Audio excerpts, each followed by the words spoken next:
But once before, I explained to you that the charging unit for my computer, the 19-volt Asus brick that charges the computer, has once again failed. So, and with nowhere to buy a charging brick and no way to get one to the Philippines, have them in any of the 5 computer stores I visited. There are two outlets called Computer Republic. One is located on Palmer, P-A-L-M-A, Palmer Street, and the CG Highway, the main highway in Tagbilaran. And one is located right near the Q Hotel, right next door to the Q Hotel. Neither store has that. Thinking Tools does not have it. And BQ Mall Computer Stores does not have it, and neither does the Asus Repair Center. So I'm reduced to a tablet that probably has, it's on the wire, but it probably won't last half an hour or so. So I'm going to have to cover a lot of ground. So one of the things we're going to talk about is the crooked mouth guy. He has been fucking trolled proper. I gotta tell you.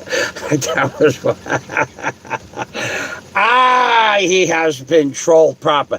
He has made a complete asshole out of himself once again.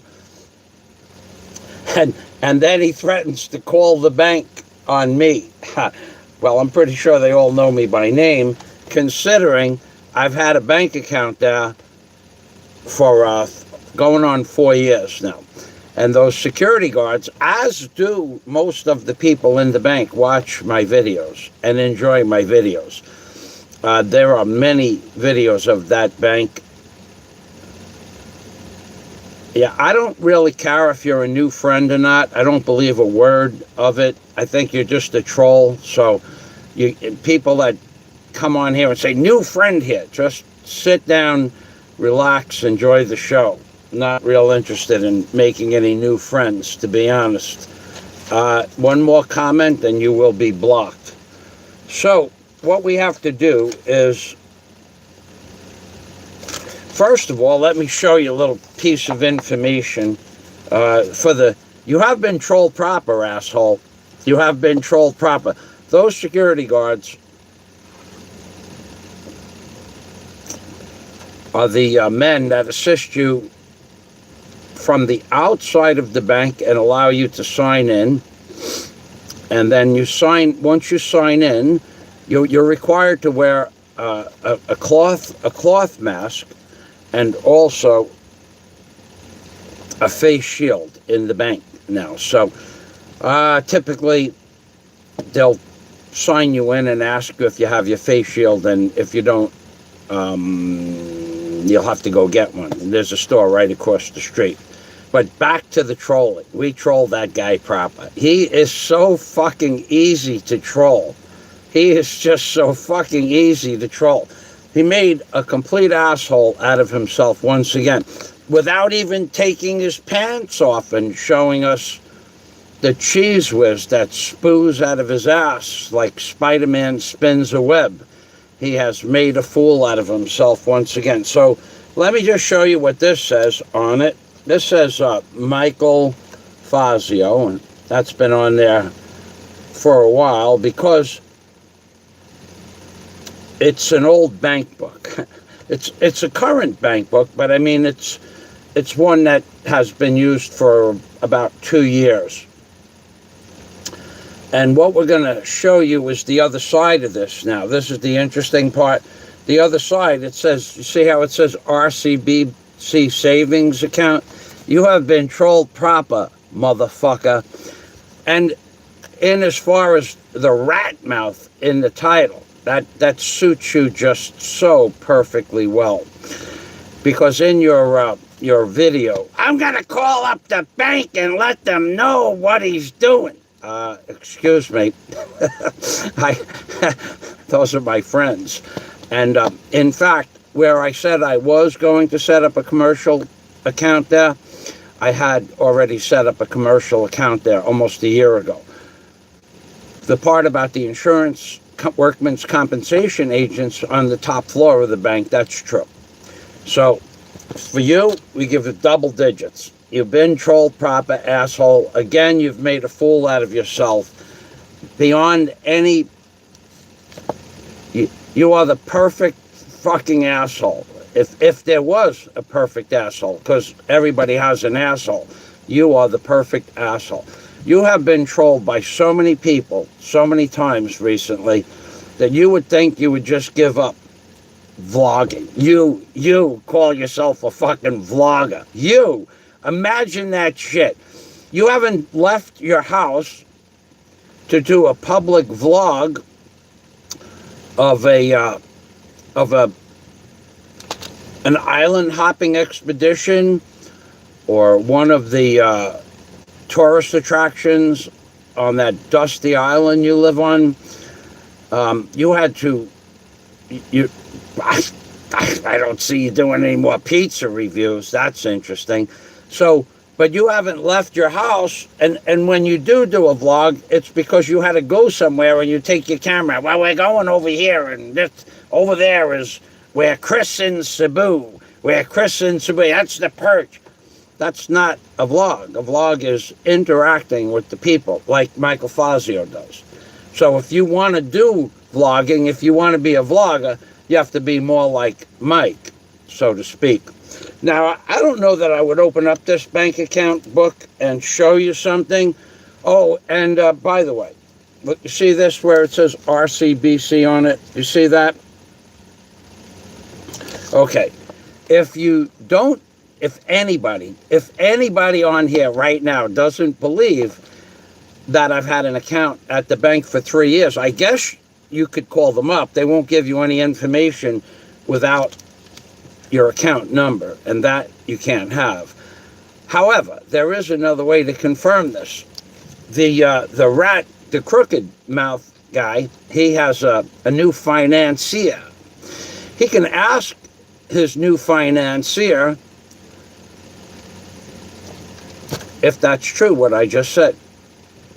And I think you're going to come to a very distasteful fact that I do have an account at that bank, and that's where any way I transfer money to the Philippines, or anytime I decide to bring money into the Philippines, that is one of 3 banks that I have an account with. So as far as checking with the bank, I doubt that you'll be able to do that. As far as talking about my videos to the account manager, good luck with that, asshole.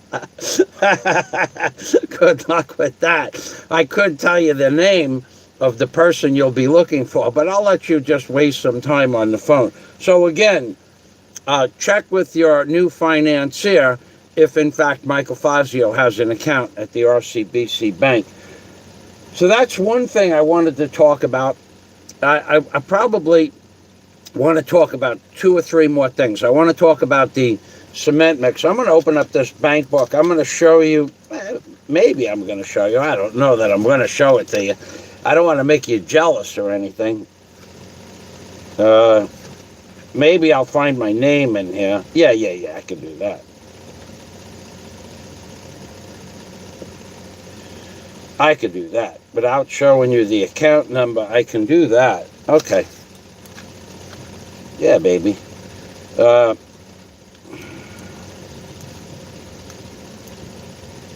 I will not show you the telephone numbers. I'll let you look that up and waste some more of your fucking valuable time. Your valuable time away from vlogging, from your room, your air-conditioned room.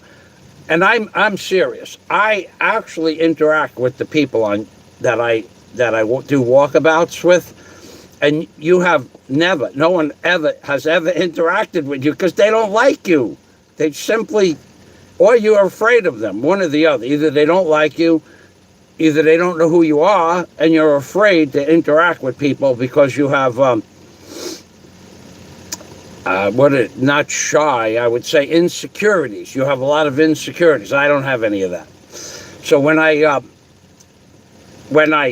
did the video with the bank guards, they all knew what was going down the pike, because there isn't a day that goes by that when I walk by the bank, whether I go in the bank or not, I don't stop and have a little chit chat with the men. So here is the bank book, without showing you the actual. Here's the RCBC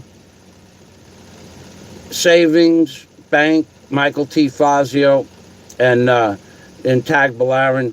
So eat shit and bark at the moon, crooked rat mouth piece of human walking, talking, of course, spewing from the anal cavity cheese whiz like Spider-Man spins a web. So that covers that. And as far as me pulling on the suspenders of the guard, you forgot the part where I asked the guard his name, and I couldn't see his name, and I didn't understand what his name was. So when I pulled on his suspenders, it was to show you the name. Now, were they paranoid about me? No, they know me for going on 4 years. Do we always sit on the steps and laugh before I go in the bank? We always do. And you have been trolled proper. Once again, you get double digits, double single digits. Because you are one of the most worthless YouTubers that has ever run down the pike. Everybody will agree on that. Except, of course, now that there's a small conspiracy against Michael Fazio, which I don't really care about. And what else was there? I don't have my notes because I can't turn on the computer. So I'm going from memory. So there was the cement mixer. Oh, my God. Oh, my God. You guys are not going to see the video of the cement mixer delivery. It's a little bit disturbing. So just a little bit disturbing. The cement mixer video came. The cement mixer video appeared. Not on time. It was an hour and a half early, which is okay. I was up. And I got an idea. Let me tell you how to prep. Let me tell you how to prep a cement mixer for those douchebags out there that don't know how to prep a machine or don't understand what it is to prep a machine. For those douchebags out there that don't think I know about tools, or I explained to the men that was supposed to be prepping my machine how to do pretty much the job in an easier fashion. And that video is public. But now that cement mixer, I said I would be surprised if it wasn't going to come the next day, which would have been 2 days ago. And sure enough, to my surprise, what they did, let me tell you why it didn't come. Well, the first day, it's a 4-day process to buy a cement mixer. It should be an hour in the store and done. So the first day I went to the yard to look at the cement mixer. And I told the owner of the corporation, who knows me personally, I'll take the cement mixer, I'll be in the morning to get it ready, because it didn't have tires on it. The tires that were on the machine, somebody scavenged the tires off of, and I guess they put it on another machine for their company or sold the tires or whatever. Hello, Mike Chef. And they had to put new tires on. So they didn't have the new tires on there. Thank you. It says Mike Chef knows I'm a good man. Thank you very much. So when I went to the warehouse, the showroom, they call it a showroom, it's a warehouse.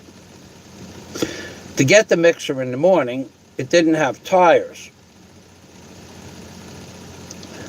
And I needed to make it understandable that the machine has to be sold with 2 good pieces of rubber on the machine. And that was all agreeable. That was all agreeable. However, they didn't have the tires on, so agreeable or not. So when I talked to the owner of the corporation, Mike Chef, please stop posting comments. There's nothing that you say to me that's important. You're from the Thai community. Hello. If you're going to do that, somebody just shit can Mike Chef. I am not interested to hear about you telling people what a good blogger I am.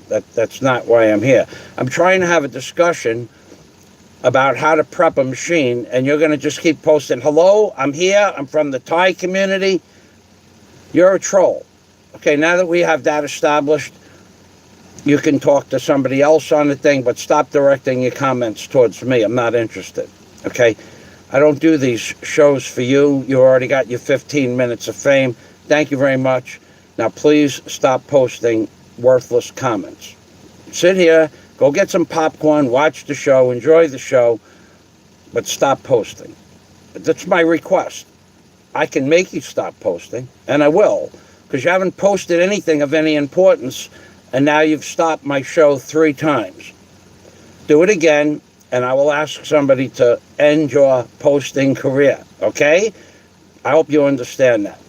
So, I get that, and there's no, both tie, one tie is off the machine altogether. Now, why did I go there at 8 o'clock in the morning? Well, I went there because the owner of the corporation, and I don't need the glasses on because I know what I'm about to say, and I don't have any notes anyway, said, and I don't like this idea at all, but he said, Mike, you can come in the afternoon, me go in the, let's just say the afternoon of the 7th. You can go in the afternoon about 2 o'clock of the 7th, and your machine will be ready to go. Well, first of all, that not only was it not possible, but it didn't happen. So I get there early afternoon, late morning, early afternoon. There's no tires on the machine. So I said to the men, you need to put tires on the machine. Now, he told me the foreman's name, and he called up the yard foreman and told the yard foreman to give me whatever I needed, whatever it is, so that I can get that machine out of there that day. So the yard foreman was a little bit away from the machine, and I went over to the machine to check the oil in the machine. I'll tell you why in a moment. So the first thing you do when you're going to go look at an automobile, a piece of heavy equipment, an engine, a pump, an electrical generator, the first thing you do is you check the oil. And then the water, if there is water, and if you have, if you're talking about bigger, heavy equipment, you're also going to have your high-pressure diesel fuel pump, which costs, they're very expensive, and they also sometimes have a dipstick on them. So there's a dipstick on the diesel, the pump that makes the diesel pressure high, so it goes through it atomizes properly. There's a dipstick there. There's a dipstick on the engine. Then there's a dipstick, well, then there's a power steering if you're doing a truck or something like that. And then you have to check the water in the radiator. Okay, so I the oil in the machine, and there's no oil in the machine. So I take a long piece of metal. The stick comes up with 0, nothing, nada, voila. So I said, this is problematic because I already had in my mind that these guys tried to start this machine. All right, says I'm live. Okay, so I'm sorry about that. I put the long piece of metal into the engine oil cavity. Let's call it a cavity. Or it's called an oil pan, basically. And nothing.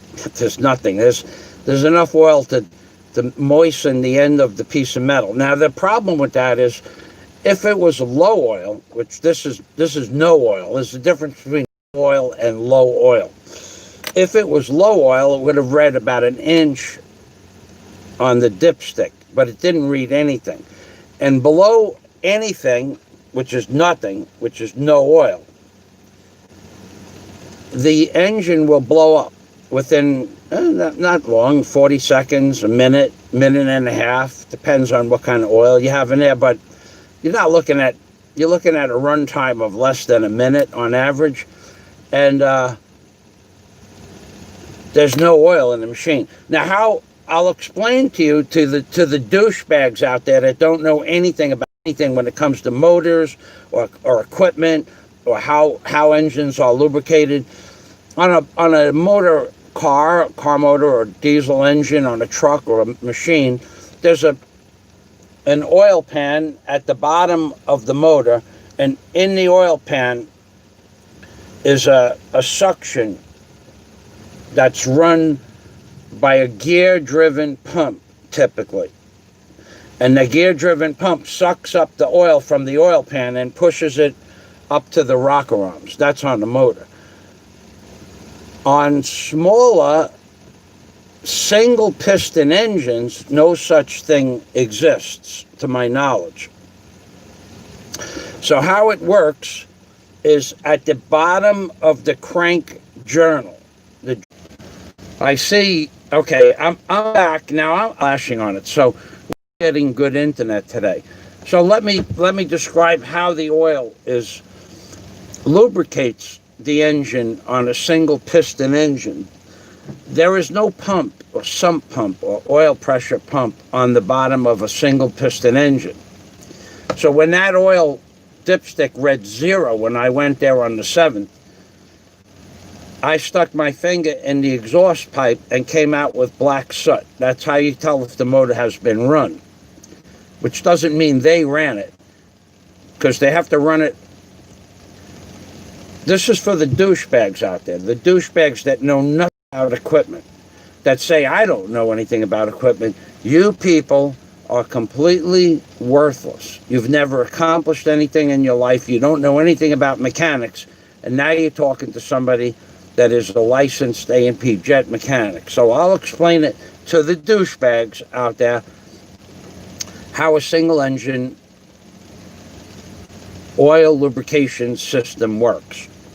So at the bottom of either the piston connecting rod at the bottom, or at the bottom of another part of the journal, which is the crankcase journal, which drives the piston rod. So if the piston rod looks like this, at the bottom of the connecting, at the bottom of the crank journal, there'll be a little tab about this big. Well, it'll just be a little tab like that. Maybe one on this side and maybe one on this side. That's called a splash tab. And there might even be one at the bottom of the connecting rod. On some of these newer engines, they may have 3. So when the crank journal turns, when it turns around and rotates, the splash, it hits the oil. It hits the oil in a way that the oil is splashed up onto the piston rings and also onto the crank journal in a way that it lubricates it through what is called ports, P-O-R-T-S. So when it's splashing the oil around inside the engine, it's basically spraying oil everywhere. And during that process, some of the oil hits the rings, some of it hits the connecting rod at the top, what's called the wrist, R-I-S-T, wrist pin. Some of it hits the connecting rod where it meets the journal. Some of it goes into the journal bearings, which are on the front and rear of the housing. So you douchebags out there, and you are douchebags, because you know damn well that I own heavy equipment my whole life, and you're out there saying he never owned heavy equipment, he never doesn't know anything about mechanics. Why are you doing that? Why are you doing that? I don't understand what the purpose is. It just makes you look like a fucking liar. which is part of my show, to make you people look like fucking liars. And that's what you do best. I don't even need most of the information I have. So digressing back. So the splashes that are on the bottom of the journal and or the connecting rod, they splash oil all over the engine. Well, when I looked at that's why I was at the yard, because the owner said, I'll prep the machine for you. And I don't let people prep my machines. I prep my own machines when I buy them. I go to the auctions. I inspect the machines. I do the inspection. Whatever it is, it doesn't. Cranes, motors on barges, tugboats, doesn't make a difference. I do my own inspections. So then I stuck my finger in the exhaust. I knew the engine ran. It was a little warm. Now, I don't know if it was warm from the sun. So I went over the next thing. There's nothing else to check on that engine. Fuel, checked the fuel. And then I had fuel. And then I went over to the pull cord and I went to pull. And nope, it ain't going to pull. It ain't going to turn over. Not even nothing. There's no way I can get the pull cord to move. Not at all. That engine is locked up solid. Locked up solid. So with that, the foreman comes over and he bends over and he tells me, good engine, good engine. And I said, let me, in my limited ability to speak Visaya, I said, the engine is guba, which means garbage. In other words, I explained to him that I know someone started up the engine without oil in the engine, and he laughed. So now we both know that the engine is no good. So he goes, no problem, no problem. New engine. And well, of course okay. Those engines are 15,000 pesos to 20,000 pesos each engine. So the one in the machine was about 17,000 pesos. So I'm thinking, new engine, that means I got to come back a different day or a week from now when they order an engine. He walks away. He just walks away. He don't even walk 100 feet. And he comes back with a brand new 10 horsepower diesel engine on his shoulder. And all the tools. He had all the tools ready to take the old engine out. So that video, I think you saw some of the cement mixer videos I made public, and some I only put up on for my friends, and some are only on Patreon because they're a little bit embarrassing, and I don't want to embarrass some of the people in the videos, but I got to tell you, some of that stuff is just too funny to put on YouTube. So, like when they delivered the cement mixer, that video, they came, I'll tell you that story momentarily. So, with that, the foreman and I take the engine off, and basically, I explained to him that how I want the engine set. We're going to change the belts. And I said, no, just move the engine up towards the firewall a little closer. And that worked out fine. So we do that, but we don't get to start it because there's no oil. But he did turn down the compression. He did push the compression button down, the decompression button down, and grabbed the pull cord. And I said to him, what are you doing? Start the engine. I said, there's no oil in the engine. Oh yeah. Oh yeah, oh yeah. That would have been 2 engines that they would have blown up. Now, I don't care if they want to blow them up all day. I just don't have time. I don't want to keep coming back to. They can put a new engine on every day. When they get one that's not blown up, I'll finish paying for the machine. So he disappears for an hour. Not an hour, half an hour. He comes back with 1 quart of oil, and I said, you need the hot, one liter. You need the hot. Those engines take about 1.5 liters when they're on empty, maybe 1.75 if there's no oil at all in it left over from China. Now, why was there no oil in the engine? So for you douchebags out there, the new regulations for shipping in Asia are zero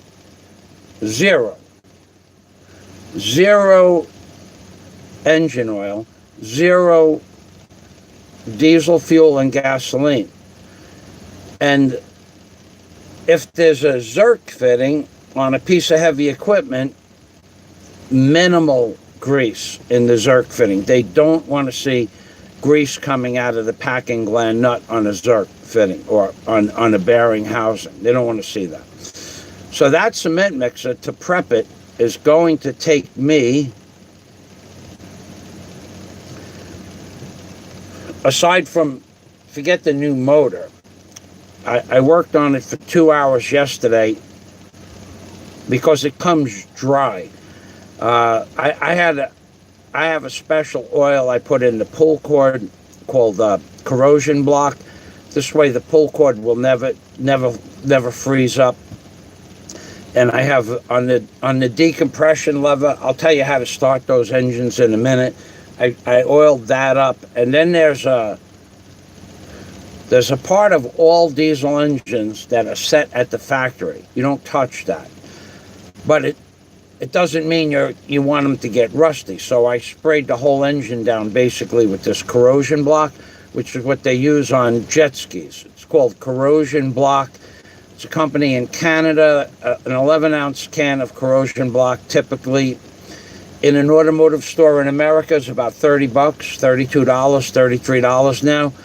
I bought 2 cases back in 2001. I got it for about $17 a can, and I still have 2 cans left.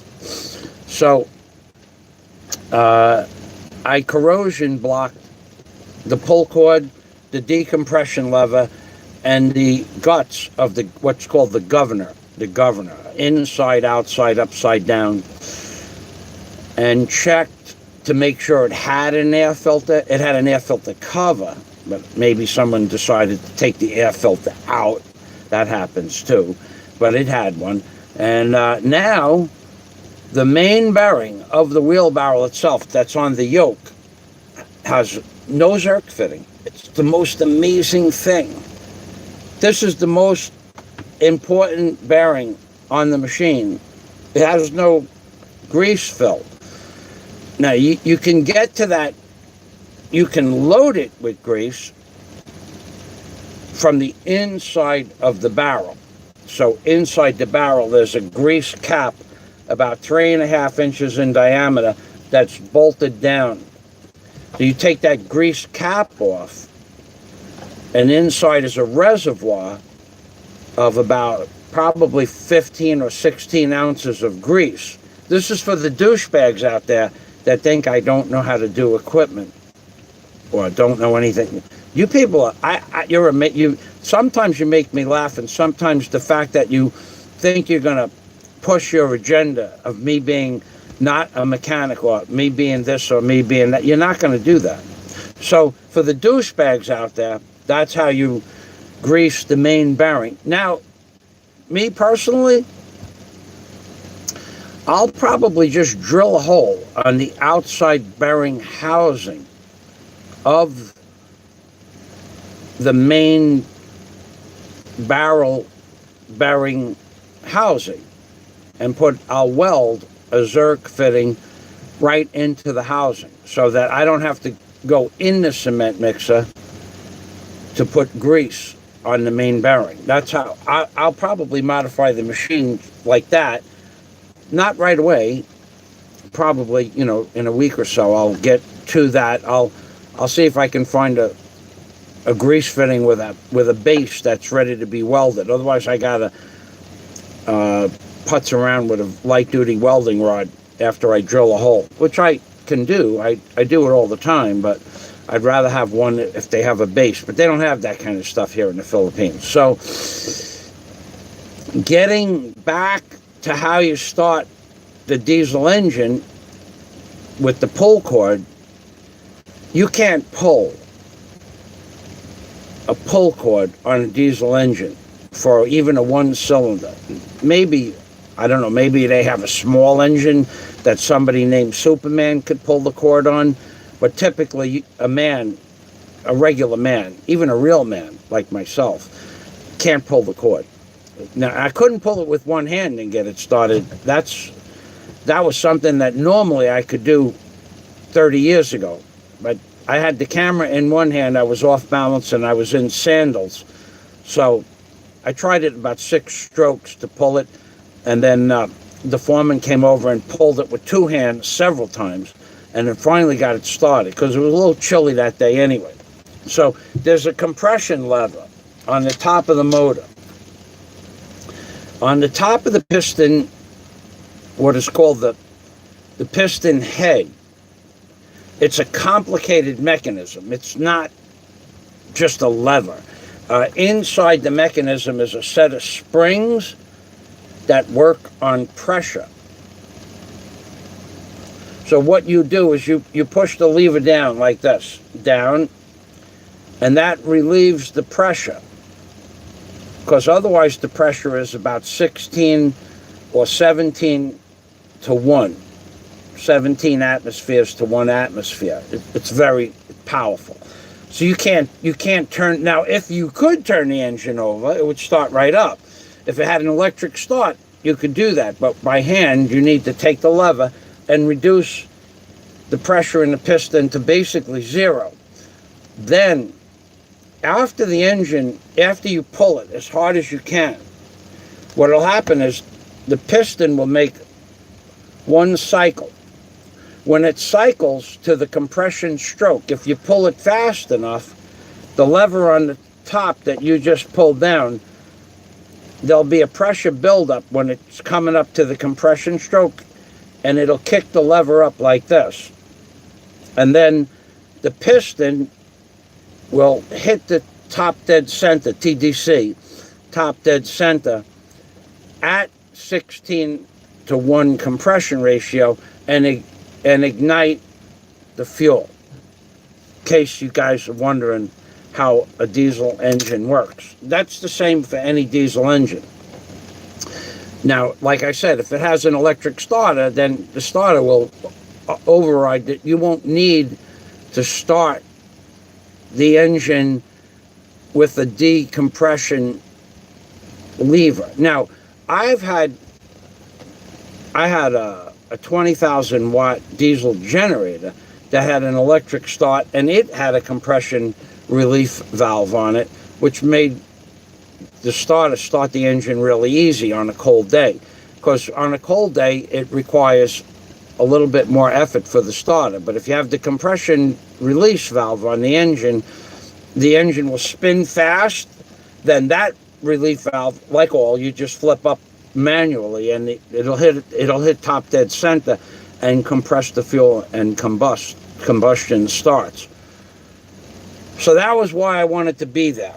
So I wanted to be there to make sure they put oil in the machine, because when anything is shipped in Southeast Asia, for you people that don't understand construction or don't understand shipping in Asia, the new regulations after the 9/11 fiasco are that engines come with no oil, no fuel, no gasoline, and bearing housings preferably should be dry, no grease in it, which works out great for the manufacturer. They'd save on 1,000 machines. They might save $20,000 on 1,000 machines because they don't put oil in it.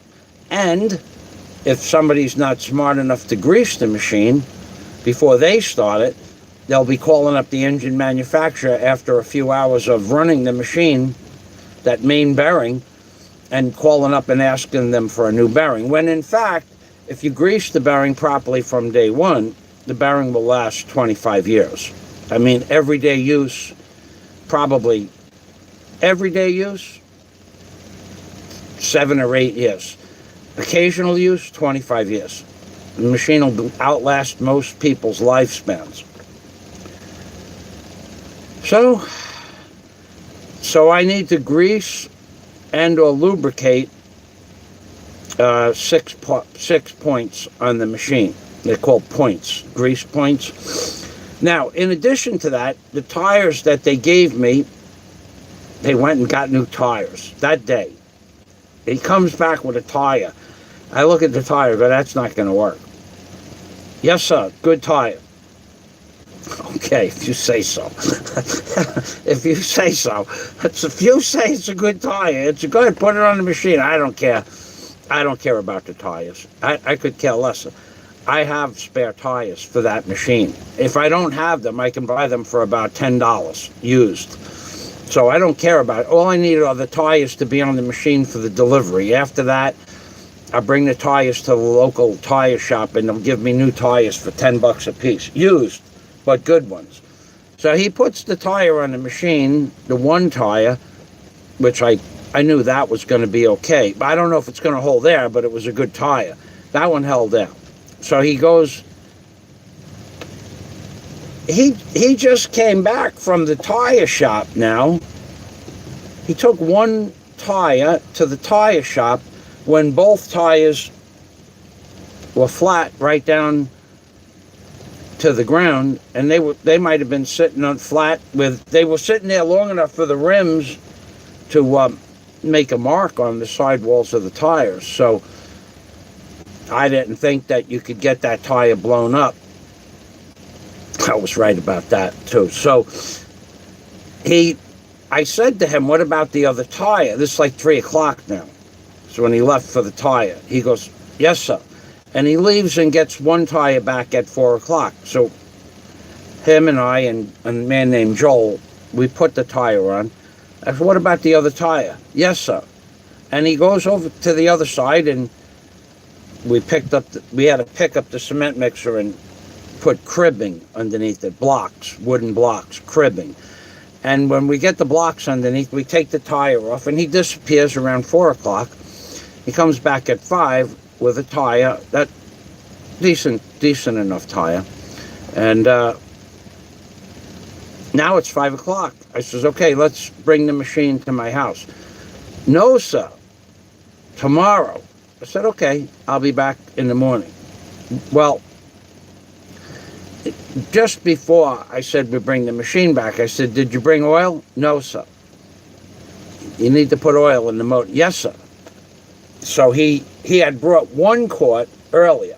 We put the quart in, but we still need another half a liter.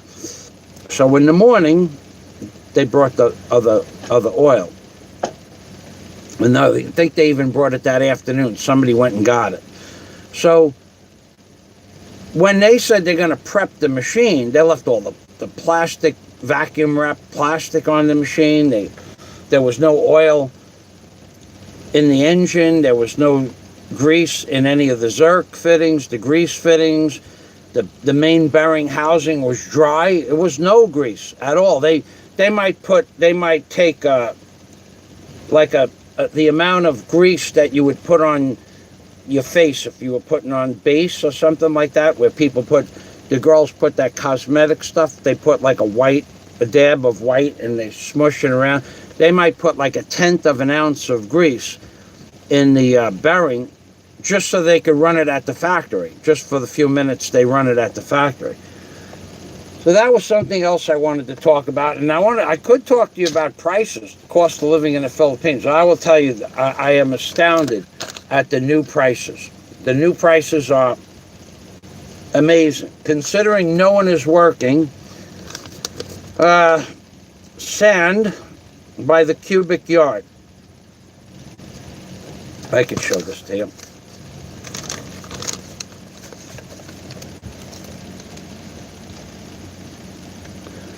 Sand by the cubic yard is 1,250 pesos per cubic meter.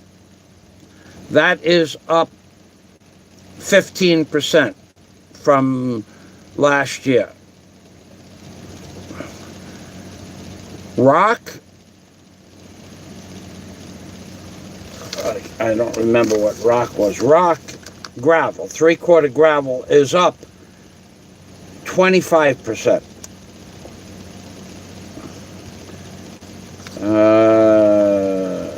Rebar, from 320 to 390, 70.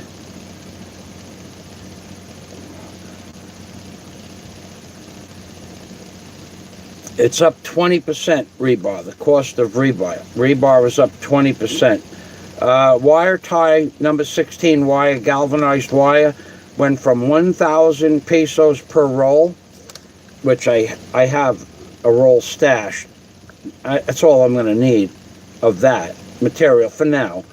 But I actually have a roll and a half that I bought at 1,000 pesos a roll. So it was almost a good investment last year. That's up to 1,300 pesos per roll. That's ridiculous.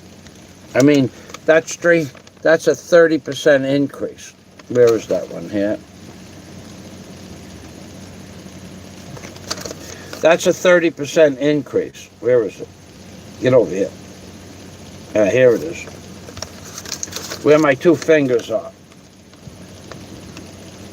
That's 1,300 pesos. That's up 30% for a roll of wire. Now, typically for the whole hotel, I'm going to use, well, I'm buying the automatic rebar tying wire machine. So I will use a whole lot more in monetarily to tie the wire on the cages and my beam boxes and things like that, because the wire for the wire tie machines, for one spool of wire, that will give you 270 ties. For one spool of wire is 1,200 pesos. So let's just say it gives you 400 ties, 300 ties. That costs 4 pesos per tie. But it does it in 1 second.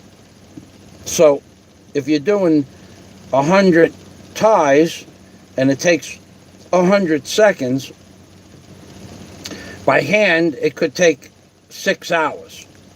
Depends on where you're working, because you got to remember, now you're not always working on the ground. You could be working on a ladder, and you got to cut the wire, and somebody's got to cut the wire, and then somebody's got to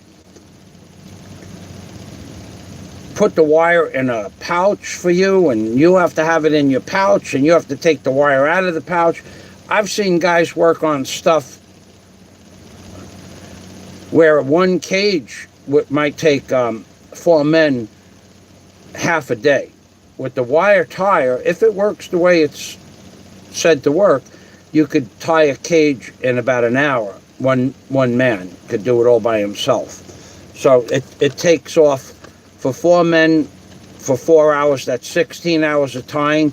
1 man, an hour, takes off 15 hours of labor to do it with 1 man, and it's the same job. So wire is expensive, but it went up 30%. I don't see why. Now, masonry bag of masonry cement, this doesn't make any sense at all. It's $4 a bag, 205 pesos a bag. Last year, it was 300 pesos a bag. So that went down 30%. 1 bag of Portland is 210 pesos a bag. Last year, it was 250 pesos a bag. So that went down. And then we have premium Portland. Well, anyway, the cement and the masonry went down. Skim coat was $4.60 a bag. That is down from $5.20 a bag from last year. I remember the prices from last year, because what I did is I bought stock last year in order to prep for the job. Now, going into mahogany lumber and cocoa lumber and board feet, I'm not going to bore you with that. So the prices went down quite a bit. Now, there was one other thing I had to talk about, and then I'm going to head... Well, oh, yeah. I told you people that I ordered something from Lazada. Now, some guys are fucking trolls. You guys are a fucking trip. Could you imagine what these trolls look like in real life. What do they actually look like physically? Are they sitting around like a table with 4 or 5 other men playing cards and trolling? Or are they like locked up in a room like that guy on the Dusty Island who probably has 10 or 12 different troll accounts? Says he doesn't, but he does. Okay. Oh, and by the way, you keep sending messages. You keep sending out messages with requests, and they keep being ignored. Probably not going to work out so good for you, but you can continue. I can't stop you from sending out messages like that, but probably won't work out good for you at all. So, getting back to you and who you are. So the stuff I said I ordered from Lazada. Let me tell you about Lazada. So somebody came on a comment last night. I left the comments on one of my videos. I don't know. You're not a contractor. You got your contractor's license. No, you got your plans and your permits from a cereal box in the Philippines. No. I paid a lot of money for the plans and permits. A lot of money. And if you include my time in it, a lot more than most of you people could afford. So I didn't, the plans and the permits are real, and the reason I bring this up is because why are you saying this shit even after the guy from the Dusty Island's newfound friend, he admitted that I have plans and permits, and then they try to backpedal out of that, and it can't be done. It's just not possible. So anyway, the stuff I ordered from Lazada, this is so I wanted to order the automatic rebar tying machine, and the guy comes on my show in the comments saying, yeah, you're ordering equipment from Lazada, you're not a contractor. Well, let me explain this to you, asshole. You're probably watching, or you'll probably watch this video and make a comment. Listen, asshole, there's a store called Build-A-Ware. That's the biggest supplier for the time being in Bohol. They don't carry rebar tying machines, automatic rebar. They don't carry. They don't even know what they are. It's not in their lexicon. Then there's City Hardware, who knows what they are, but they don't carry them. Then there's YY Lumber, who knows nothing of what a automatic rebar tire is. And then there's 2 other smaller lumberyards that you would think might know what they are or be able to order. They don't. So I went to 5 or 6. Well, there's 2 City Hardware, so I only went to 1 of the 2. So I went to 5 stores in Bohol. Nobody knows what they are, and if they know what they are, they don't sell them, and nor will they order one for you. So you have no other choice but to go to Lazada. You people know nothing about construction, nothing, and yet you run your mouth day after day after day, especially that little douchebag from Subic Bay. That little douchebag. I'm still waiting. What happened to that thing that you were going to do? What happened to that thing? So, but we know what happened to that thing. Haven't gotten a response. You could have sent a private message. By now, I'm sure somebody posted my email address. You could have sent me a private email. I don't see any of that shit happening. Anyway, you're probably best off not following through with your plan to come here and do that thing that you said you were going to do. That's probably good that you don't do that. So, my order from Lazada. Now, the one I wanted was 31,000 pesos, and I made a mistake. I ordered that and 5 rolls of wire for another 5,000 pesos, and it kicked back as over 35,000 pesos. You can't deliver COD. if I didn't order the wire, that would be on its way. And it didn't tell me it was going to kick back if I did that. It didn't give me the option. And once I put the order in, I just pushed the button to order it and went to do something else on another page. So that item is no longer available. So that one had rebar tying mechanism from 2 6-bars up to 2 24-millimeter bars. And it has 2 noses on the front, 2 nose cones. One is for the smaller rebar tying and one is for the bigger rebar tying. So I have to get that from a different place. But there is no place. Amazon sells it. Lazada sells it. I don't know what's up with Alibaba. That's getting anybody to talk to you from Alibaba is 3 weeks now, and it's just back and forth for no reason at all. I don't know if Alibaba is even a real company, but there is no place to buy the rebar tying machine other than Lazada in the Philippines. Now, I think you can order them from Amazon, but they don't ship to that tool doesn't ship to the Philippines. Now, you can order the better one in America, which is the Makita rebar tire. It's a lot more money. It's 50,000 pesos for the tool, but it's the best. But they don't ship it to the Philippines, and they don't sell it in the Philippines. I don't know why. So that tool is, I have to figure out a way to get. I might have to buy 2 of them, one for the smaller wire and one for the bigger wire, and that's okay too. But the smaller ones cost about 17,000 pesos, and the bigger ones cost about 27,000 pesos. So instead of spending 31, now I'm spending 45,000 pesos for 2 tools. That's what it's like. So, and the wire is the same for both machines. It's 1,250 pesos for a roll of wire this big, and you can get about 270 ties out of each roll. Now, but that's not the gimmick. I said that you people are going to want to send me money for me to do the gimmick thing. Lazada. Let's talk about Lazada shipping, and they're insane. They're the insanity of Lazada. So I ordered stuff on New Year's Eve. I was ordering equipment and toys. We call them toys. And to do a gimmick thing so that you people will send me money for me to do the gimmick thing.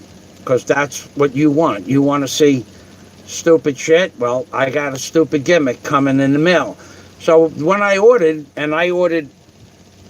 not only did I order the gimmick itself, but I ordered a special attachment for the gimmick, and then I ordered 3 things for the gimmick that will probably, I don't know, depending on the quality of the items that ship with the gimmick as a set.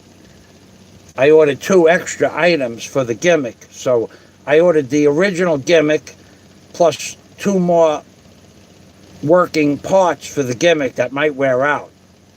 Depends how much money you give me. You give me more money, you get more gimmick. You give me less money, the gimmick will just sit there, idle. So the gimmick and the extra gimmicks that attach to the original gimmick and the extra gimmick that makes the gimmick work better and faster says delivery date between the 2nd of January and the 6th of January. I think I showed that to you in a live stream. So like on the 5th of January, I get a new mail. Guess what? Now that's not the only things I ordered from Lazada. I ordered six things, and they were all going to be delivered by the 6th. So now the gimmick things, I got a mail 2 days ago about the gimmicks. The gimmicks are now have a shipping date. Now get this. Now listen to what I'm about to tell you. And you want to do business here with Lazada in the Philippines? The date was supposed to be by the 6th. I get an email on the 5th at 8 o'clock at night. Now, I've been sticking around the house waiting for the gimmicks because, you know, it says the gimmicks could be delivered between 8 o'clock in the morning and 10 o'clock at night. So I stayed home for the most part on those days. And now on the 5th, I get a new message. Your gimmicks have been shipped to an intermediary company, but not where. So the intermediary company could be a hub of Lazada, it could be in Bacolod, it could be in Dumaguete, it could be in Cebu, could be in Bohol. And your gimmicks will arrive between the 6th and the 12th. The 12th of, no, the 15th. The 15th, the gimmicks are up to the 15th. Between 8 o'clock in the morning and 10 o'clock at night. So they basically expect you to stay home. Or maybe they'll call you, I don't know. I never ordered anything from Lazada before. But they don't give you a number to call up. Now they give you a tracking number, right? Everybody's going to tell me, use the tracking number. The tracking number's real. So you push the thing for the tracking number. So in the email, it's clear as day, your 3 gimmicks will be delivered between the 6th and the 15th. So now you want to get that closer, right? You want to track it. So you push tracking number, it will update your information. You push the tracking number banner, and it tells you your gimmicks will be delivered between the 6th and the 15th, between 8 a.m. and 10 p.m. And it tells you the 3 gimmicks, even though they work with each other in conjunction with one another, the gimmicks come from 3 different sources, S-O-U-R-C-E-S, sources, not sauce. And so I have to wait for 3 orders. But the update for the other 3 items, I haven't gotten an update for that yet. They didn't show up because those other 3 items were supposed to be shipped by the 9th, which is yesterday. Now, they didn't show up, and I didn't get an update on the order. I don't know. So anyway, getting back to the guy who leaves a comment, you got to buy equipment from, that's the only place to buy the tie wire machine and the rolls of the tie wire. There is no store, and there's no store that I know of even in Cebu to go pick one up. And you can't go to Cebu anyway because of the quarantine. It's difficult. I think now they're allowing people to move around a little bit, but I haven't checked because I have to wait for this 6 Lazada orders before I do anything. Yeah, that's, I wish I would have been having I had some more stuff. Yeah. I got another thing I want to talk about. So if you people are coming to the Philippines, one of the things that you should understand is that batteries, batteries, batteries, they don't like the idea that you're putting batteries in your suitcases. Somehow they have an idea, that the batteries can, I don't know, some of the batteries in the phones and stuff like that, they've had problems with them in the past expanding or even possibly exploding. I've seen it on YouTube, but I don't know about that. But I will tell you a story about that in a minute. But, so I go in the city of Tagbilaran.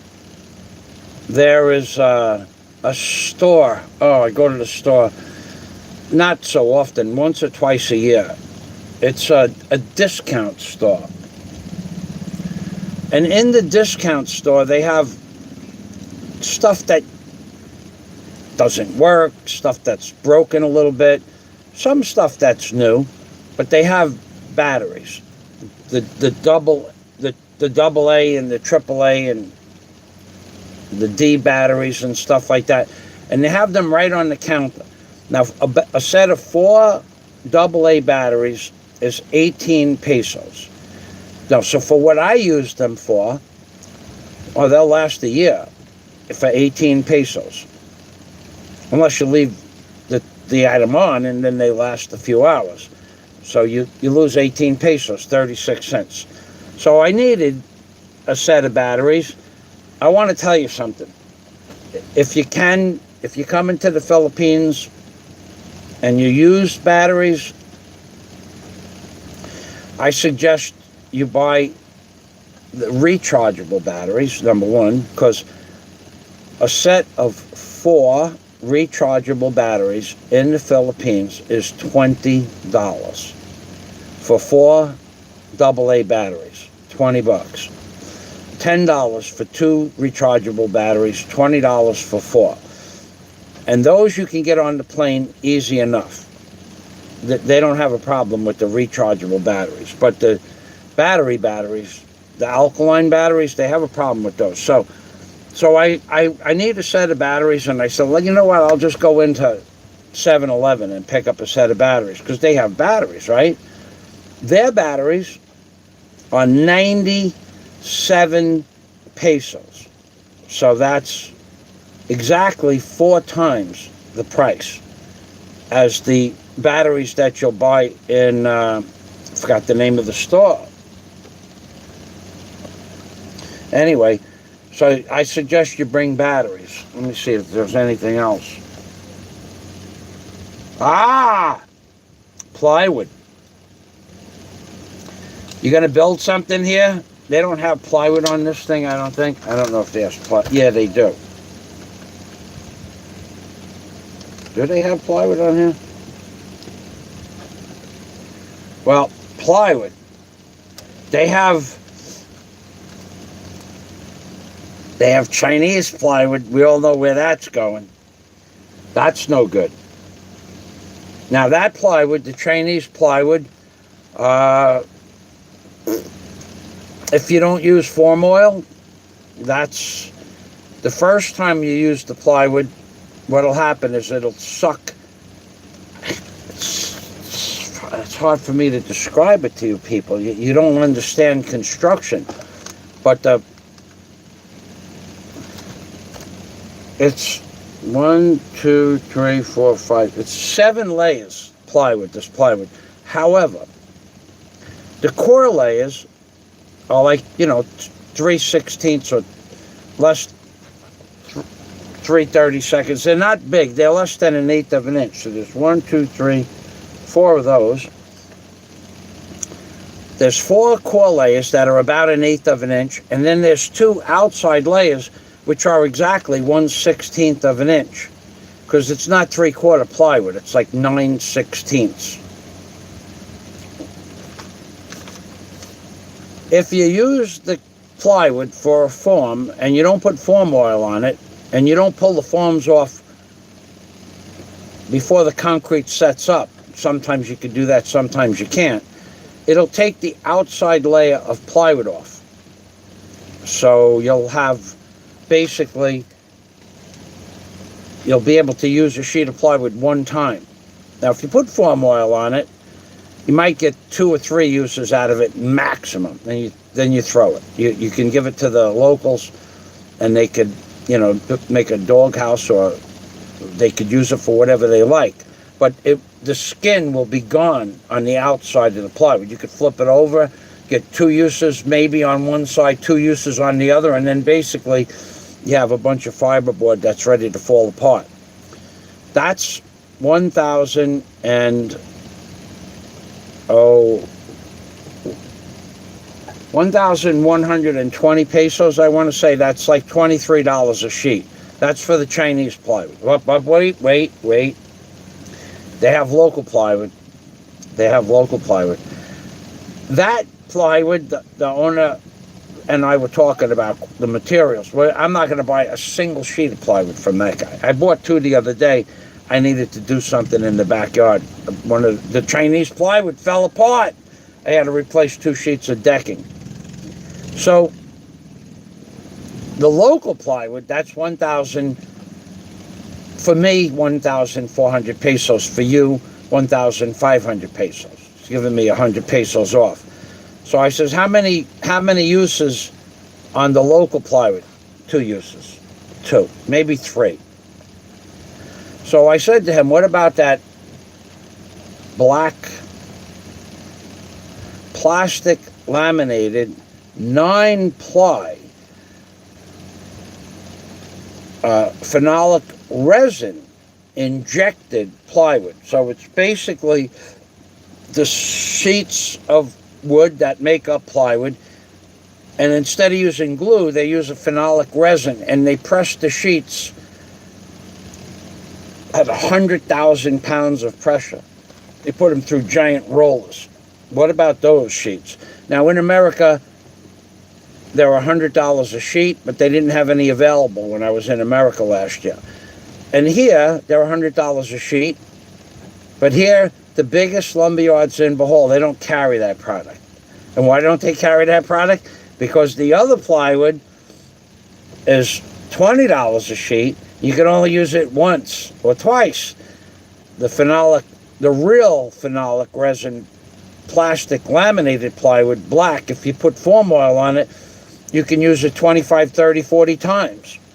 So why would they sell you something for $100 that you could use 40 times if they could sell you 40 sheets of plywood at 1,000 pesos? And so instead of giving you a 5,000 peso product that you could use 40 times, you'll spend 30 or 40,000 pesos for plywood. Why would they give you the better product? That's how they think. So no lumberyard in Bohol carries that plywood. Now, there is a place in Cebu, which means I just have to go to Cebu one day and order, put it on a pallet, and put it on a ship and bring it back. But everybody should carry that product. Now, we had plywood in America 35 years ago that you could use 100 times. Plastic fiberglass, plastic phenolic resin fiberglass with this, that, and the other thing in it. You could use that plywood 100 times without foam oil. They don't have that stuff anymore. So if there's anything else. There's a phenolic board. Oh, this one. This is a good one. This is a good one. Now you have the local plywood that you could use one time for 1,100 pesos. But, yes, this is the gimmick of all gimmicks. They have something, then you could, excuse me, you have the Chinese plywood at 1,100 pesos a sheet, $22 a sheet. That you use one time. Then you have the local plywood. You could use it 2 or 3 times. Wait for it. There's another product. This is the gimmick to end all, be all gimmicks, which is the Chinese plywood that has some phenolic resin sprayed on the plywood from the factory. It's like you painting the board with paint, but it's coal tar. And that's 1,550 pesos per sheet, plus shipping, plus delivery. But for me, delivery is free, but for you, delivery is about 250 pesos. So, that stuff. So I said to the owner, who's my friend, I said, look, how long will the phenolic resin plywood last? He goes, 1 time. So I said, so it's not any better than the Chinese plywood? He goes, it is the Chinese plywood with some black resin on it. So I said, why only once? 1 time, if it's got a coating on it.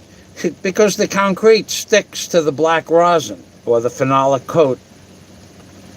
It's like a glue. It glues itself to the phenolic resin, and when you pull the foams off, it pulls the outside layer of the Chinese plywood off with it. Yeah, it's fun. It's a lot of fun. So we did cover the. One more. I'll do one more thing that I should cover. So here, this book here, when they're prepping a machine, whether it's a a welding machine with... Oh, okay, so how you buy a cement mixer here? Now, you've heard me say that the cement mixer at City Hardware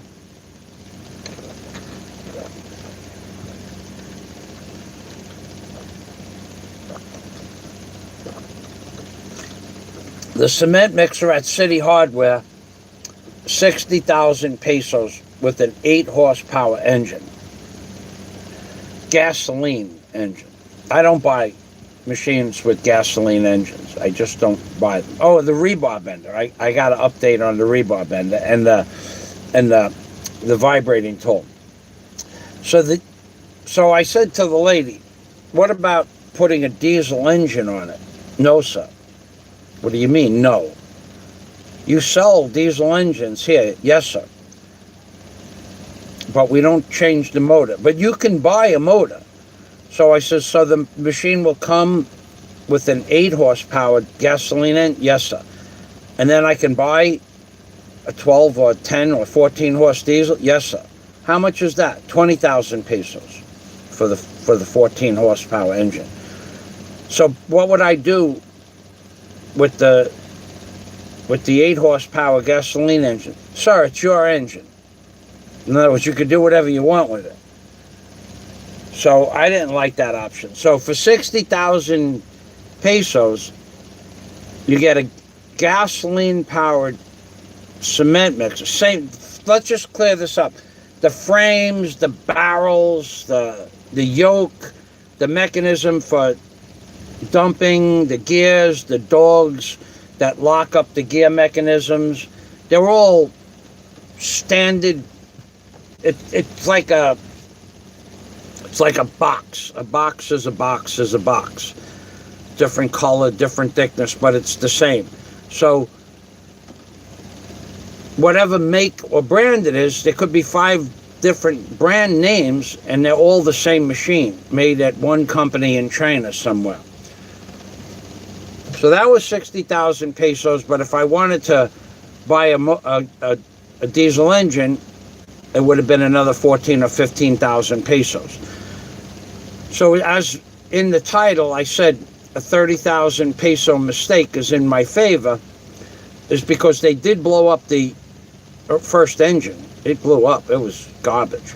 And then they had to put a 15,000 peso engine on the machine.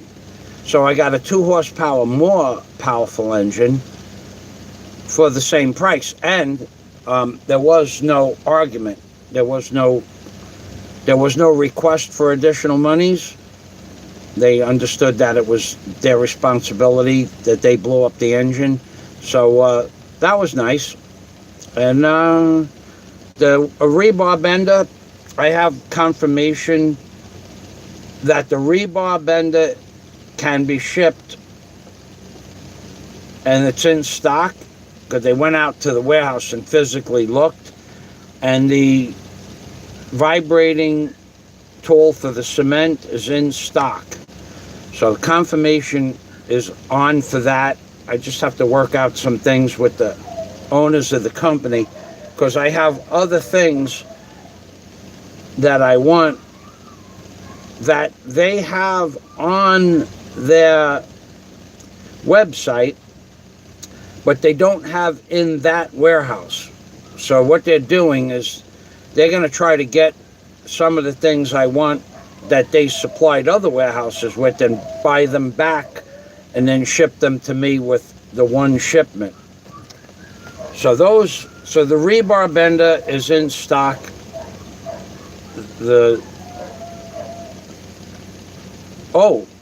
Oh yeah, the most important subject of all.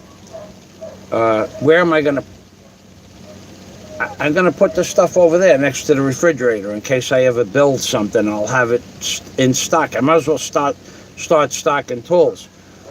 So I still don't see any apology tours about me not having the ability to build stuff, not knowing anything about construction. Now that we're getting into construction and you see it's actually happening.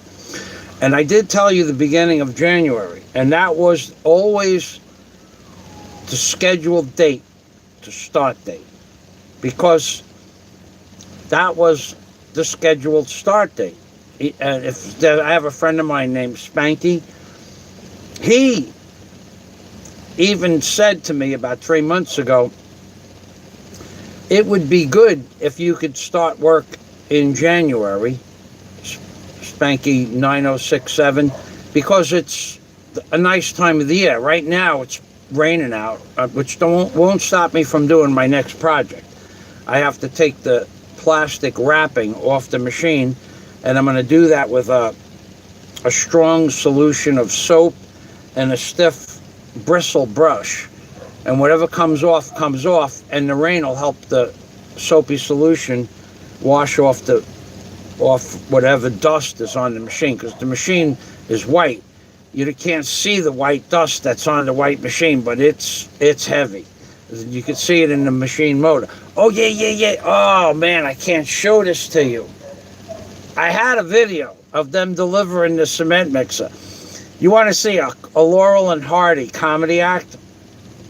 So when you Google one bag cement mixer, how much does it weigh? On my Google search, comes up at 935 kilos, which I don't believe. I think it's less than that. So that's 1,800 pounds. But it is a heavy item. It definitely weighs 1,200 pounds. So they come. Supposed to be here at 9:30, 8 o'clock. They get here at 8 o'clock. So I'm outside working. Working. He's working in the yard. I'm outside working. And I look, they backed it's a dump truck, a 6-yard dump truck, and it's 42 inches high off the tailgate is 42 inches from the ground, about 40, 42. And I look and they back it up and they pull the tailgate down, and I'm looking, I don't see any planks. How are you going to get that off the truck? And the guy, the 3 men, there's 4 men. One is in the front holding the yoke, the part where you hold to steer it. He's holding it by hand, by the way. And the 3 other men, well, hard-working men, but they can't pick up 1,200 pounds. I don't give a shit. You could get 3 men that could pick up 1,200 pounds, but not those 3 men.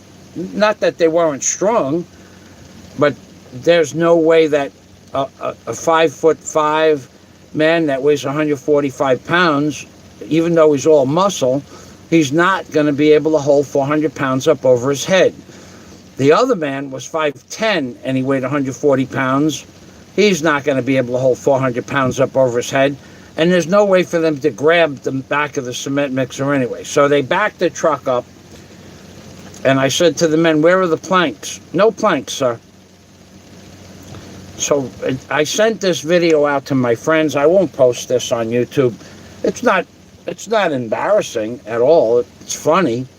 But certain things only go to my Patreon members and my personal friends, because that's why they're Patreon members and my friends. They like to see the stuff I don't post on YouTube sent directly to them, so that they get a little bit more insight than anybody else. So I said to the men, limited amount of communication, because they don't speak English and I don't speak Visay. "You are going to take the machine now down?" "Yes, sir." So I start laughing. I said, "I don't think so."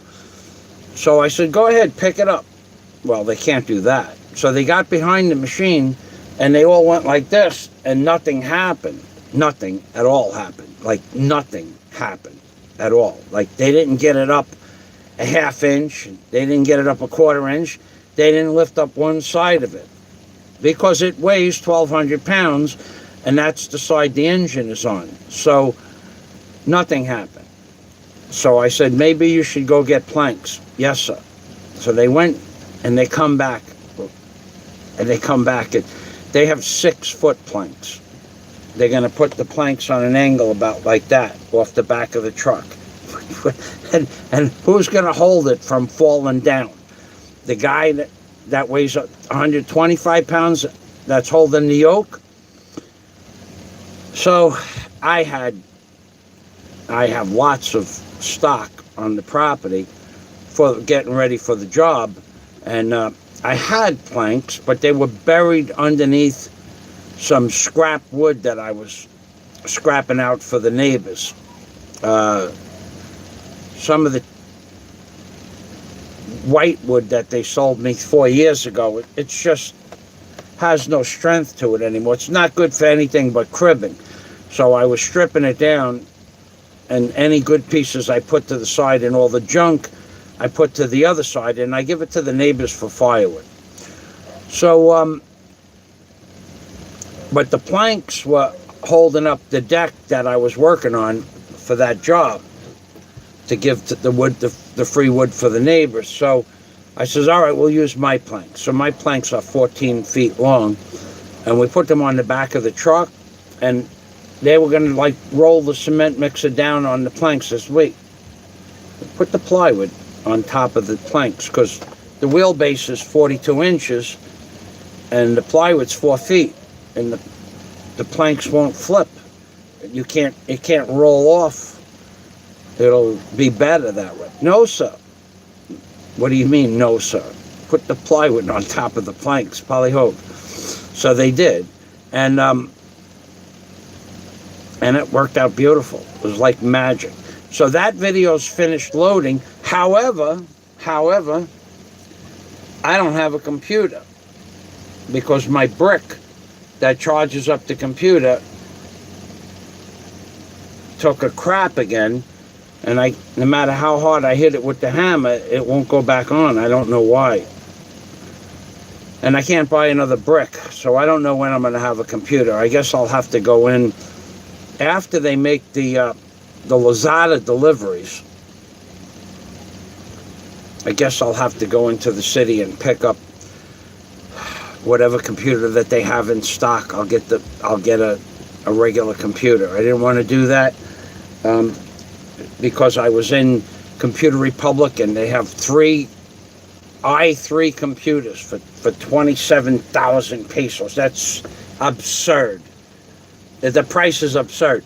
My i5 Asus was only $345 brand new, and it's still $400 brand new in America, which is $400 is 20,000 pesos for an i5 Asus. Now they want 27,900 pesos for an i3 in NEC, November Echo Charlie, which is not powerful at all. So it's got a 250 gig memory, drive, and this one has a 500 gig drive.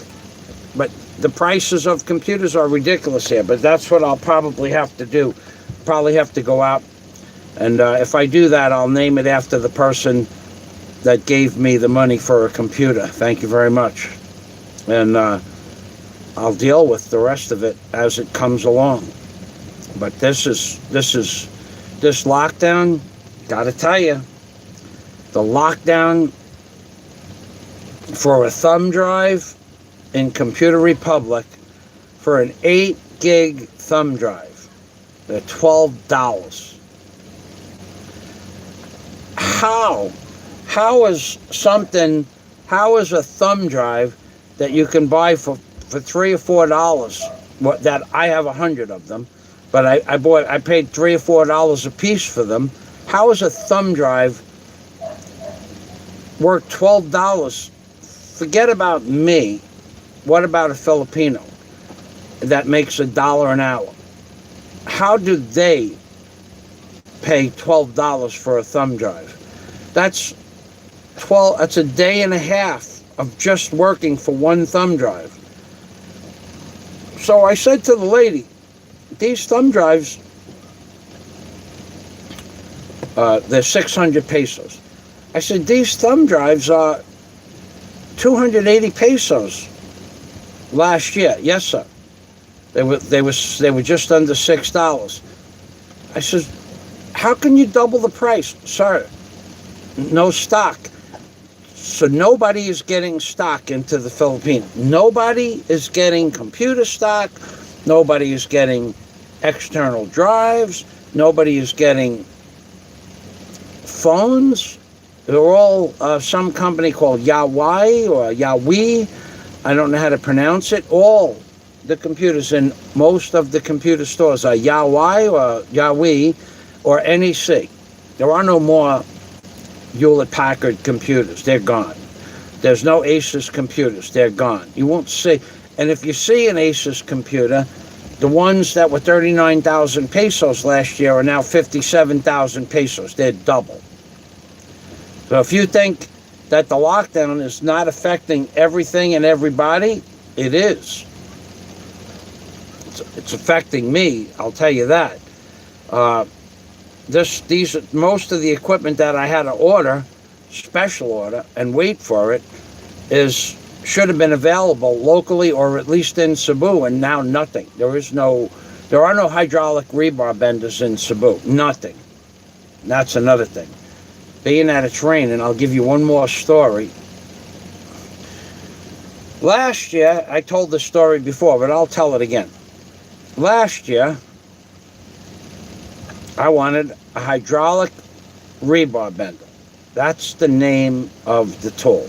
Hydraulic rebar bender. If it's not hydraulic, it's automatic rebar bender. Do you have the tool in stock? Yes, sir. You have it in your store? Yes, sir.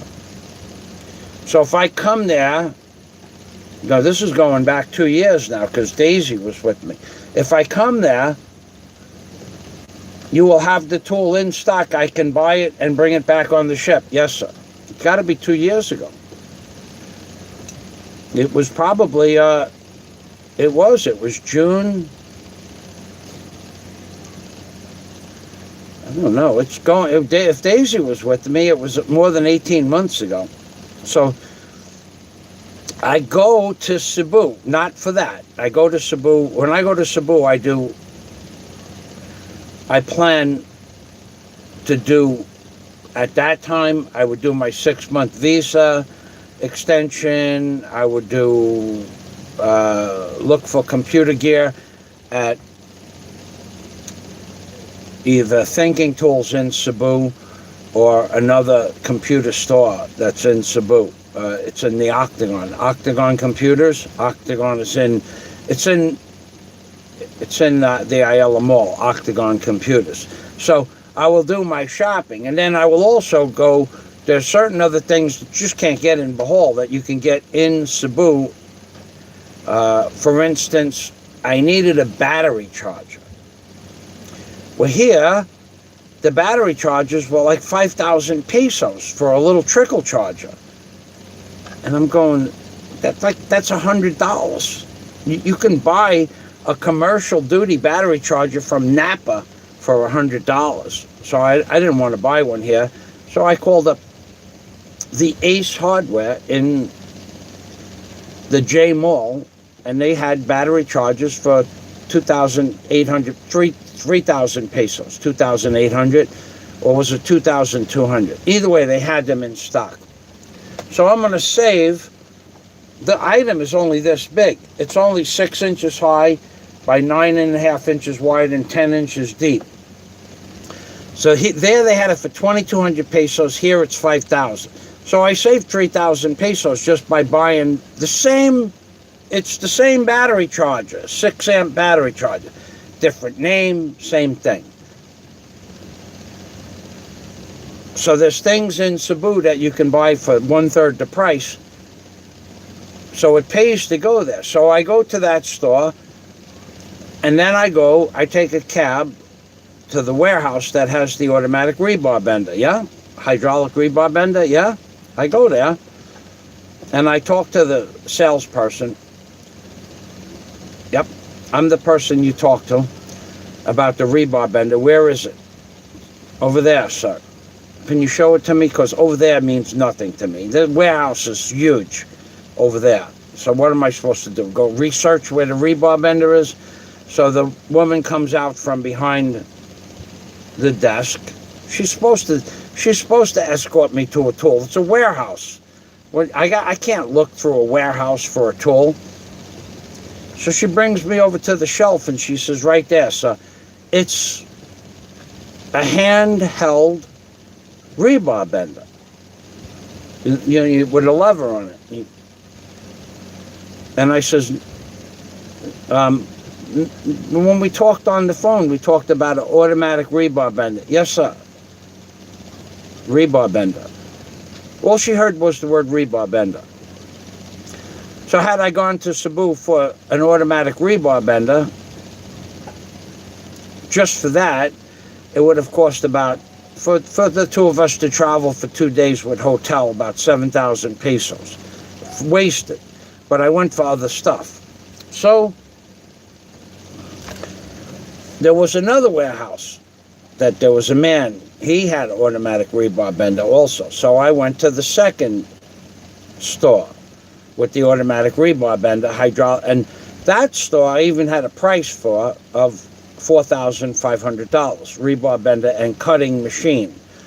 So I get to the store and they had the lift. They had an auto lift, but not with a bucket, not with a mud bucket. They had an automatic lift. I didn't see a bucket on the lift, and I saw the machine. So I said, sir, this is, yes, sir, hello, Michael. So we go, can I see the rebar bender? Yes, sir. And he goes to open up the computer, and he shows me the rebar bender, the hydraulic rebar bender, in the computer. But I said to him, do you have it in the store? And he said, yes. And I went to Cebu to get it. I didn't go to Cebu to not get it. I was going to buy it. When you buy shit that you need, you buy the tools you need when you have the opportunity to buy the tools. And I'm not seeing any comments. Whoa. Well, I guess the comments were shut off somehow. That's good. So, he shows me the machine in the catalog on the computer. So I said, all right, can you order that for me? Yes, sir. Okay, let's get that done. Yes, sir. So the girl calls up. He goes back to, he was doing something when I walked in. He went back to what he was doing, and he explained to the secretary, call up and order the machine or find out how to get the machine here. But she can't get it. It's not in stock. So when I said, you said you had the machine in the store. Yes, sir. It's right there on the computer. It's in the computer, but it's not in the store.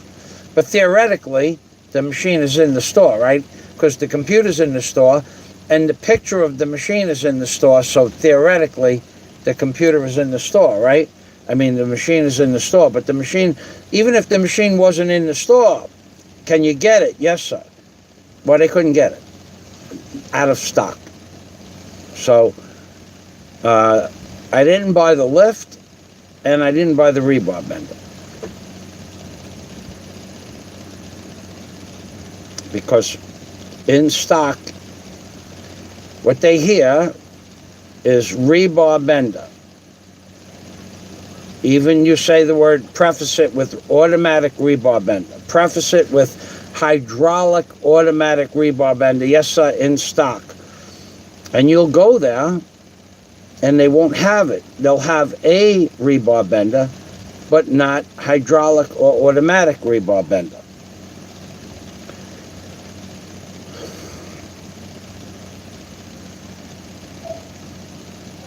I got a message from my friend Carl Vella this morning, private message. He had some interesting things to say about that. So the cement mixer comes. It goes away. And then they come back with the planks that won't work, so we use my planks. And it came off the truck like, smooth as glass. Smooth as no problem.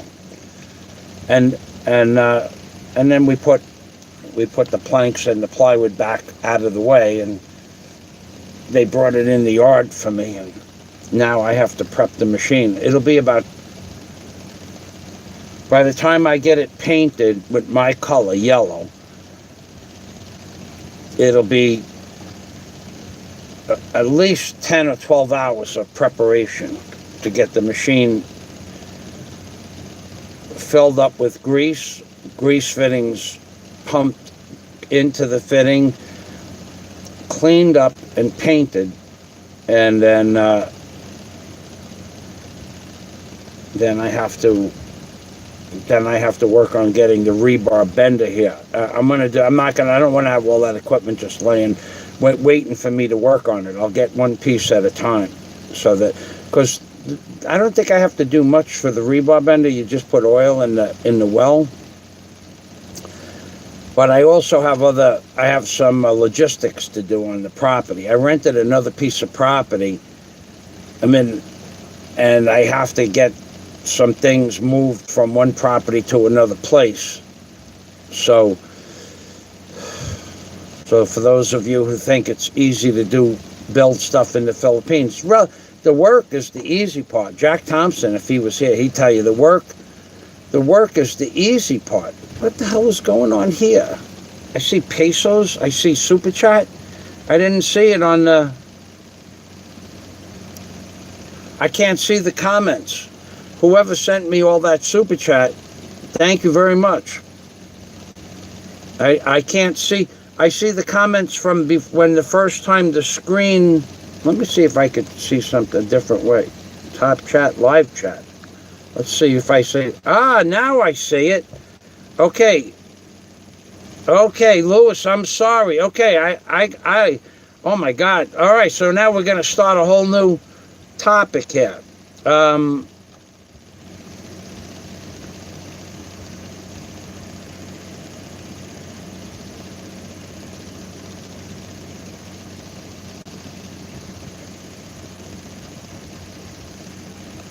Trolls, I tell you, Jolly B, Jumbo Dog, that guy is going, if you want to start, why would you say that? Where is the intelligence in the comment?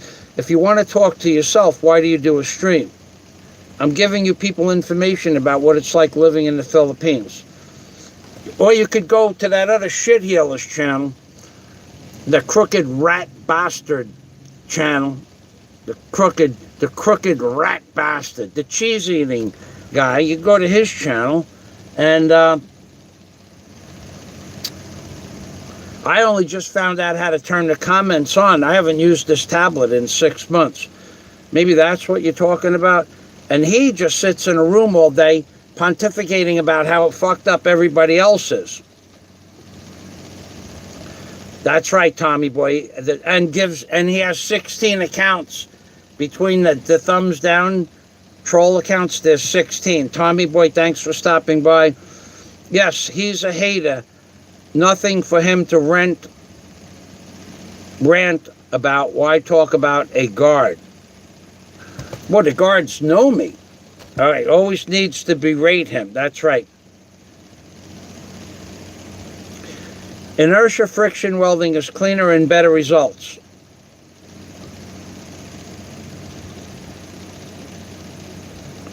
Jim Bob, I can attest that Michael Fazio. Okay, I apologize so much. I only just saw how to see the comments. They were not appearing at all. What if Jim Bob says, I can attest that Michael Fazio knows what he's talking about in construction and other trades. He is an expert. I have some experience in the field also, and any apprentice can tell you he's legit. Thank you, Jim Bob. Not like crooked rat mouth who has never done any hard labor in his whole career, only an overpaid cleaner for the state. That's true. Thank you, Jim Bob. I am so apologetic for not... I was looking for comments. They started appearing and then they stopped when the live stream started to reload. The comments went away. Simulacron, thank you. Salamat. Greetings, Michael. This is a good tone of discourse you are setting. Many things going on in the background that us plebs are not privy to. Oh God. Okay.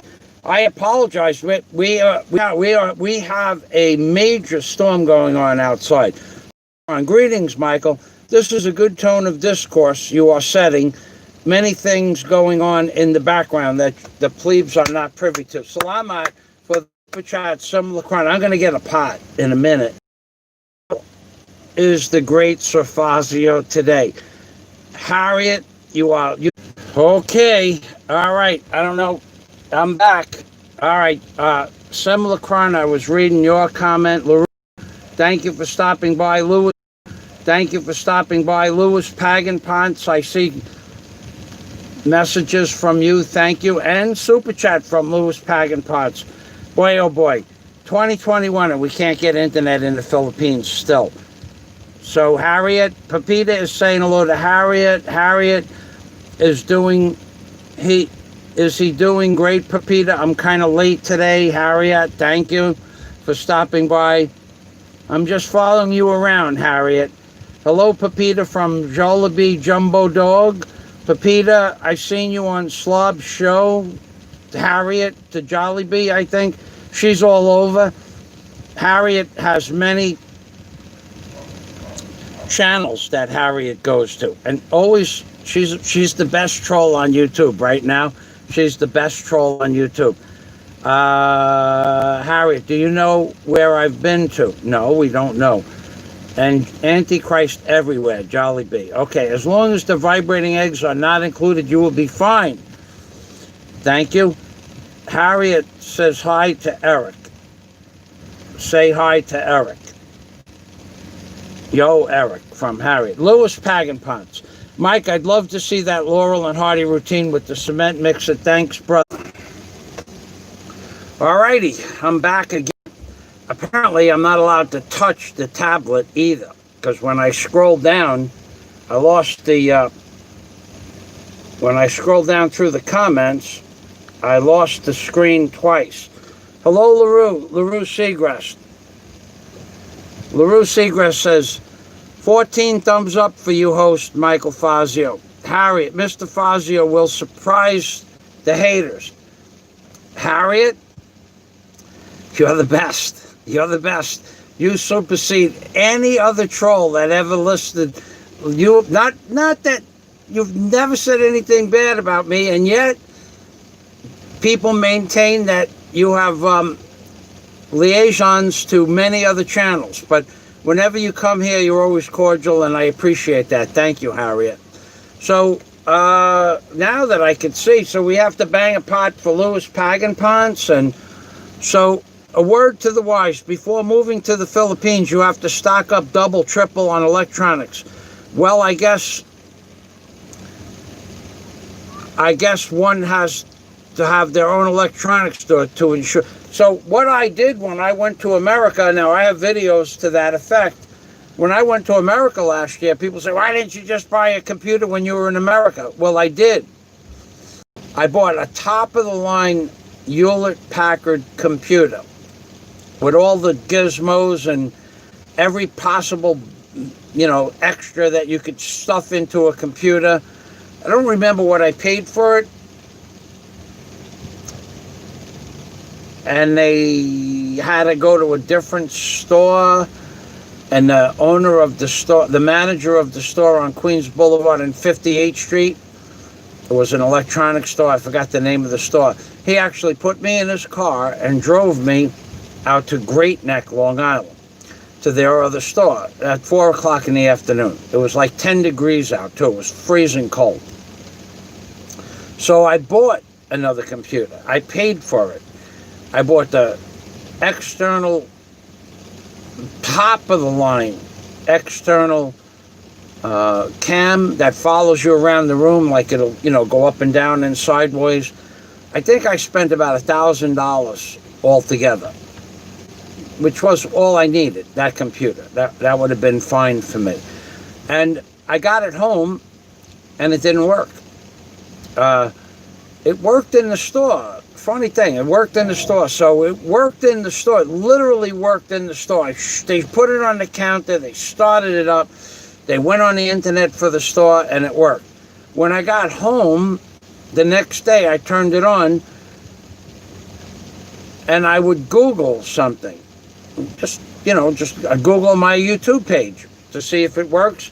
And on the top of the screen, a button about, I don't know, about that big, a button, the tabs on the top of the screen, the tab would turn from a tab into a screen, a miniature screen, and show me my YouTube video in that little tab button.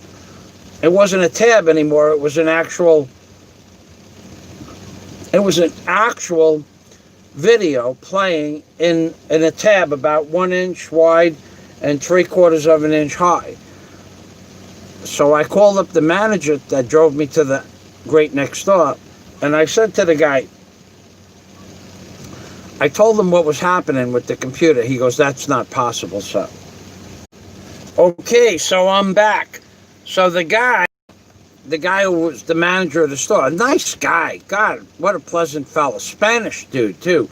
And big, well-mannered, well-dressed, well-groomed Spanish manager, knew where everything was, knew how to speak perfect English, very honest man. He was a pleasure to work with. So I'm on the phone with the man, and I'm telling him that the tabs at the top of the computer about that big, they're playing videos in the tabs. So he says, "That's impossible." I said, "Well, impossible or not impossible, that's what's happening." And I got to get outside. It's raining, and I want to clean up that machine in the rain with the soapy water, like I said before. And I'll make a little video of that. But maybe I'll even show you the machine. I could do that. I could take this tablet away from the desk. I'll show it to you before I quit the show. And he says, "Well, he goes to me on the phone. He goes, "Michael, did you go into DOS and change something?" Because he said, apparently he knew about something called DOS. I know the word exists, and that's all I know about DOS. And I said, "Sir," I said, "I didn't even know how to turn the computer on yesterday. How would I know about DOS?" I had no idea how to turn the damn computer on because it was Windows 10. So he says, "Bring it in." So I bring it in, and I made a video of the problem. I think I made a video with my camera, my GoPro camera, of what it was doing. And I put it on the counter, and he looks at it, and I'm leaving for back to the Philippines in like 29 hours. I'm leaving. So I couldn't even get another computer, because if the other computer broke, then I would have a computer in the Philippines that was broken. I'd have to ship it back to America. So he gave me back my money, but he looked at that, and he brought over like every person in the store to look at the problem. And everybody was like, "How did he do that?" Like me, how did I do it? And I said, "I didn't do anything." So what I'm going to do is I'll thank everybody. I got to bang a pot for Lewis and S. Sumlacron, and the haters from Harriet. We'll show the haters. We will show them. I'm going to take the tablet. Alrighty. I'm about down to 3 people watching. Screen is spinning. Thank you, Dennis. Oh boy. Well, we have a blaring storm, but we had some pretty strong gusts last night. So what I'll do is every time I move, it seems this that now it's back. Thank you, Dennis.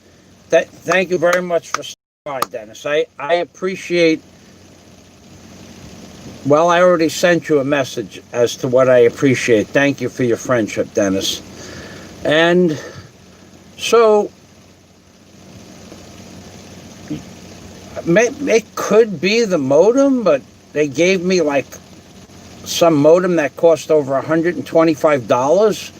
The last time the men were here, they said it wouldn't break again. And again, it's 3 months since they gave me that modem. So let me open up the door, and I'll show you the cement mixer in the backyard. It looks good. Yeah, it looks really good. And as far as the crooked MOUTHRAT. I want you to call up RCBC Bank. In case you missed the beginning, in case you people that are here missed the beginning of my live stream, where I trolled that rat bastard. I trolled him proper. In fact, he gets only 2 out of a possible 10 points. Let me show you what trolling somebody looks like. This is what it looks like. And then I'm going to show you the machine. Trolling somebody proper. Shoving it up. Well, shoving it up his Badooski. What might be problematic, considering that guy, when he bends over, he shoots cheese whiz out of his ass like Spider-Man spins a web. So let me show you what trolling somebody is in my video from 3 days ago that I said I might decide to start an account at the RCBC Bank. Well, the truth is, if the rat bastard follows up on his threat to call up the bank, the rat bastard is going to find out probably not much. Banks are not easy to give information out about, but I do have an account there for 3.5 years. And it is a commercial bank. It's one of 3 banks I have an account with. So to show you how I troll that mofo, that worthless fucking rat cheese-eating motherfucker, here, see this? The front has my bank number on it. RCBC Savings. You have been trolled proper, motherfucker. You made an entire 48-minute show about me getting shot. The guards could have shot. The guards and most of the employees in the bank, literally, the first thing they say to me when I walk into the bank is, "Hello, Michael. Hello, Sir Michael. Good afternoon, Mr. Fazio. I saw your video," and I don't ask them which video it was. They all watch my videos. Everybody where I do business watches my videos. So here is my RCBC bank book, and now I'll show you the inside of the RCBC bank book with my name, but not my bank account number.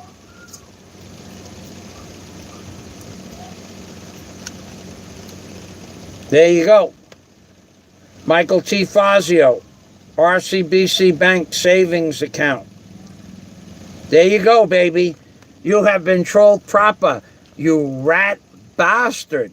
I'm going to call up the bank and tell the bank, the guards, everybody associated with the bank, the people upstairs in the workmen's compensation sales office, everybody in that whole building knows me. I've been going in and out of that building for 3.5 years. Asshole. You have been fucking trolled proper. And what business is it of yours?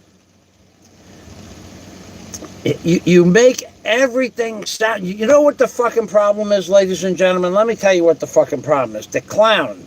The fucking rat bastard. The guy who eats more fucking cheese than Mickey Mouse. He is an introvert. He has no sense of self-worth at all. He's not a blogger. He's not a fucking vlogger. He's the biggest fucking fraud that ever stepped foot into the Philippines. What does he vlog about? What exactly does he vlog about? Now, in the last 3 months, you're going to see... I don't know, Harriet, if he... Yeah, I'm not sure if he has a film. That's none of my business. But I would...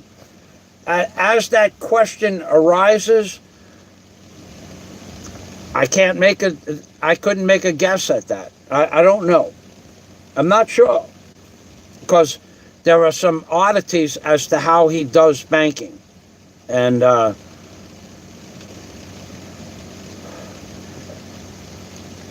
I could opine on that, but I would probably be right if I gave you my exact thoughts on that. But I won't do it because I'm not here to make guesswork. But fucking guesswork, this is truth, what I'm about to say. That fucking guy, the rat bastard that's gonna call the fucking bank. Go ahead and call the fucking bank. Go ahead. They know exactly who I am. If they don't, it's because there's so many people in that bank, which is why I do business with them. And I don't even wait online when I want to do business with the people in the bank. I explain to you that there's 11 representatives to service you, but I don't wait online. They'll always move me to the front. They'll say senior citizen or Michael, you're next. Whenever I have a question. I have the... Anyway, so... Fucking stupid bastard that you are. So how is he a vlogger? How the fuck is he a vlogger? When was the last time the little fucking so-called little YouTube channel got off out of his fucking chair and went anywhere and did a vlog on anything? I could tell you when it was. Well, he has to go to Cebu for certain things. And he's a VIP. I don't know about a VIP. They just like me. I think they just like me. I think that each person, as soon as they get freed up, they want to have me sit down at their table, so I'll make them laugh. So I don't know that necessarily a VIP, but foreigners would be considered a VIP account anyway because of the money we spend here in the Philippines, which is a lot more than most people would imagine. So when was the last time the little channel guy got out of his fucking chair and did a vlog? When you're going to Robinson's fucking mall, McDonald's is not a vlog. Fucking Jollibee's is not a fucking vlog. That is not vlogging Cebu. Go to one of the churches, the Church of Simala. You didn't go to the Church of Simala. You didn't go to the Buddhist temple. You didn't go to the church in Coron. Why? Because you're fucking afraid to walk around Coron. In the daytime, nobody bothers you in Coron. I walked through Coron day and night for months. Nobody ever fucking bothered me. Ever. I walked by myself. Nobody bothered me. I'm not afraid to walk around Corona at night. People say, don't walk around Corona at night. Yeah, okay. And I do it anyway. Because as soon as the Filipinos, they see you, say, hey, mayan gabi, mayan hapon, mayan buntag. They just, right away, they very friendly to you. I've never had a problem. Never. I've been walking around the Philippines day and night since the day I got. In fact, wow, I forgot all about this. Today's the 10th, right? Today I landed in the Philippines 7 years ago. He's not an author. He has no book. That's right, Harriet. I am actually a published author, and I didn't plagiarize my work. And that piece of shit, which piece of shit are you talking about, Michael? Most of the pieces of shit, I plagiarized my work. Well, that would mean I would have been sued for plagiarism. I am the first person in the history of the world to talk about the pictographs on the dollar bill that represent the Skull and Bones Society and the Order of Masonry, and a lot more than that. Even the cube that's in Mecca is on the dollar bill. Or the Saturn cube. It's on the dollar bill. I'm not making it up. It's on the dollar bill. You just have to look at the bill from a certain angle and fold it a certain way to see some things, and not fold it a certain way. But moving past that, when was the last time that piece of shit got up out of his fucking chair and went somewhere and vlogged? And we're not talking about vlogging McDonald's. All he does every fucking day, day in and day out, is he goes and looks at other people's videos and abuses them. Welcome back, Jim Bob. He abuses people for no fucking reason at all. And I'm going to tell you something else, folks. I won't tell you who he is harassing.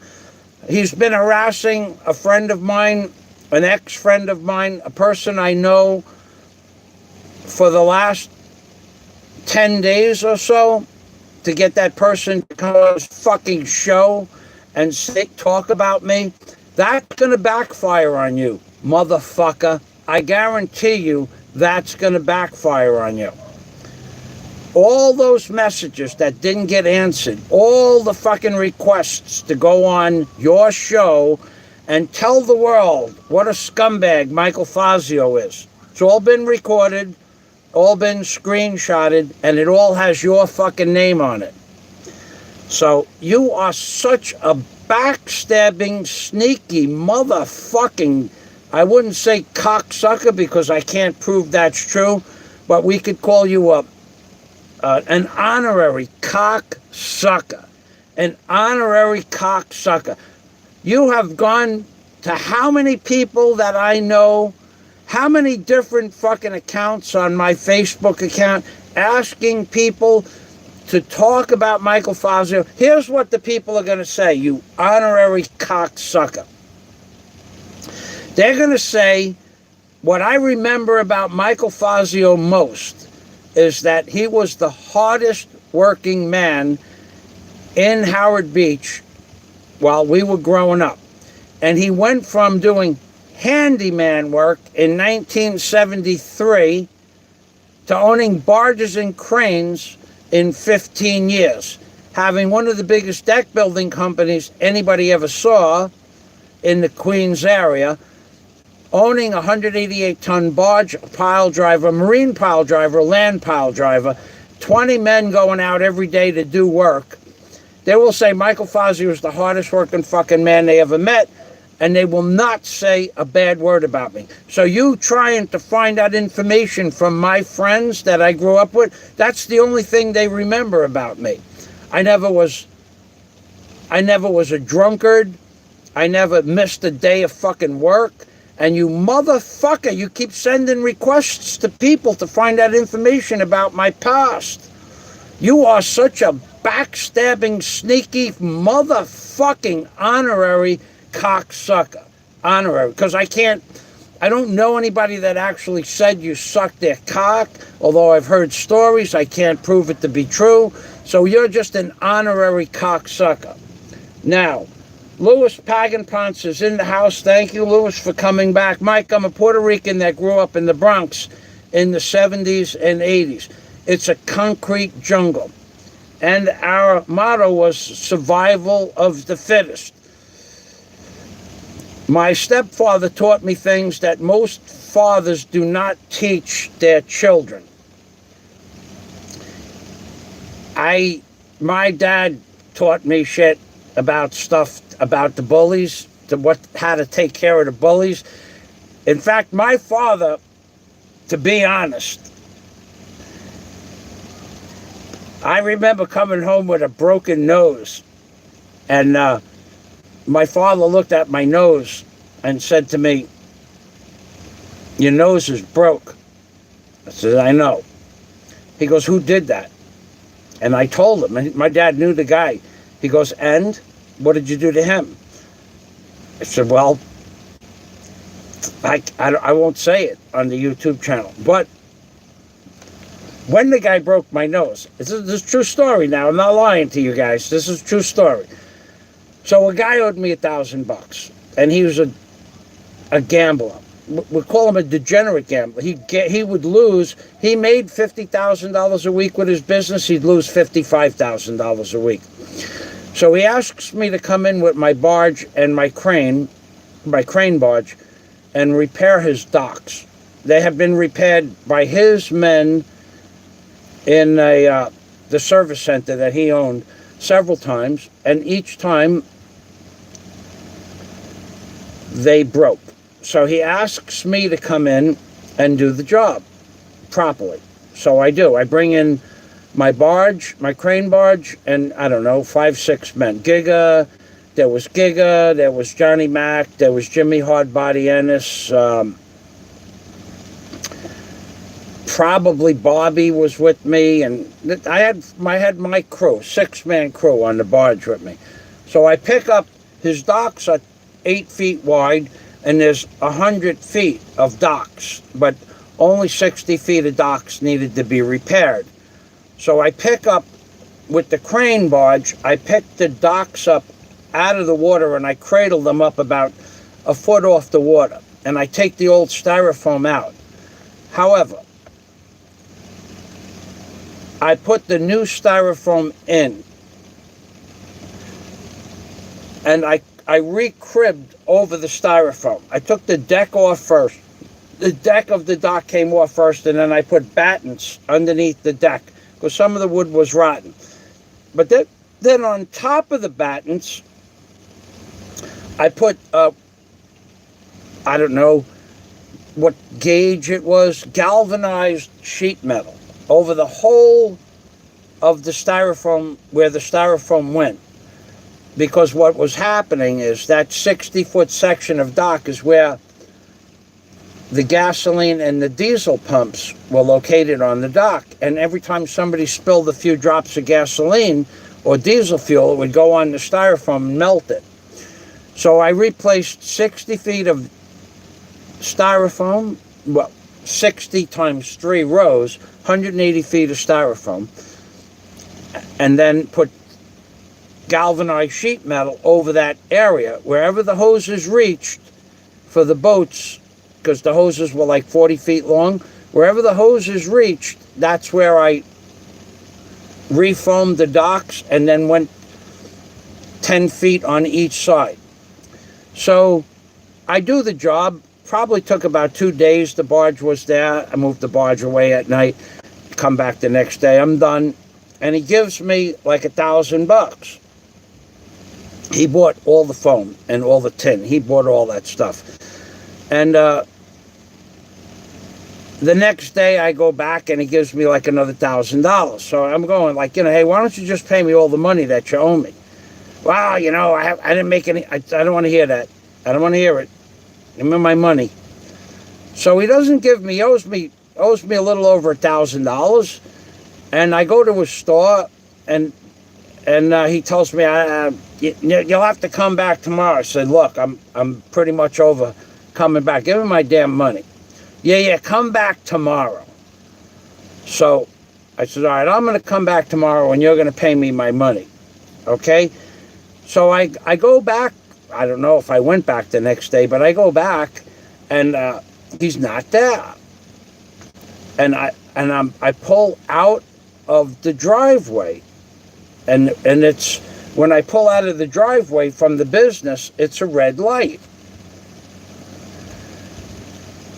Well, his wife was in the business, and I grew up with his wife since I was 5 years old. My dad grew up with his father and her father and mother. So we are, this is a family thing, that family goes back 50 years before this date. Our grandparents were friends, our parents were friends, we were friends as children. I went to the first 8 years of school with his wife. So his wife said to me, I don't think he's going to pay you. And I said, why not? She goes, well, he thinks that you charged him too much. I said, I made a deal with him for the price that I quoted. I want my money. So call him up, tell him whatever he's got to do, give him my money. Well, he comes to the gas station, and my car, I don't know where he was. I don't know if she talked to him or not. And my car was at the red light coming out of the driveway on a little bit of an angle. And he pulls up next to my car. And he jumps out of his car. And I get out of my car. And he's going, what are you doing here? What are you bothering me for the money for? It's only a couple of $1,000. There's like, and I'm going, you have to give me the money. Give it to me. I want it today. We'll go inside the business and get the money today. And with that, I go to get in my car. So I'm going to back into the driveway. I go to get in my car. And as I get back into my car, he hits me and breaks my nose. I heard it break. So I look at Bobby. He's in the passenger seat, and Bobby looks at me, and I says, "Is my nose broken?" He goes, "Yeah." I said, "This son of a bitch broke my nose. I know him since I'm 5 years old. He broke my nose." I wasn't even fighting with the guy. I was just getting back in the car to go back to the station to get my money. So with that, I get back out of the car. I said, "You son of a bitch, you broke my nose." I wasn't even mad because my nose was broke a lot of times. Doesn't matter. You know, when it's broke, it's broke. So he starts pounding my rib cage. And I'm looking at the guy. Now, he had a heavy bag set up in the business. And he's a short guy, about 5'3". And he starts pounding my rib cage, you know, back and forth, working my rib cage. And I'm looking at him, I'm going, "Dude, what the fuck is wrong with you?" And he keeps hitting me. So I said, "Fuck this." So I pounded him into the fucking ground, just the way he should have been pounded into the ground. For breaking my fucking nose, number one, and number two, for fucking continuing to hit me when I wasn't even wanting to fight him. So that lasted about, it didn't last long. It didn't last long. It was over in 30 seconds. Once he was working my body, and once I went to work on his fucking head, it was over quickly.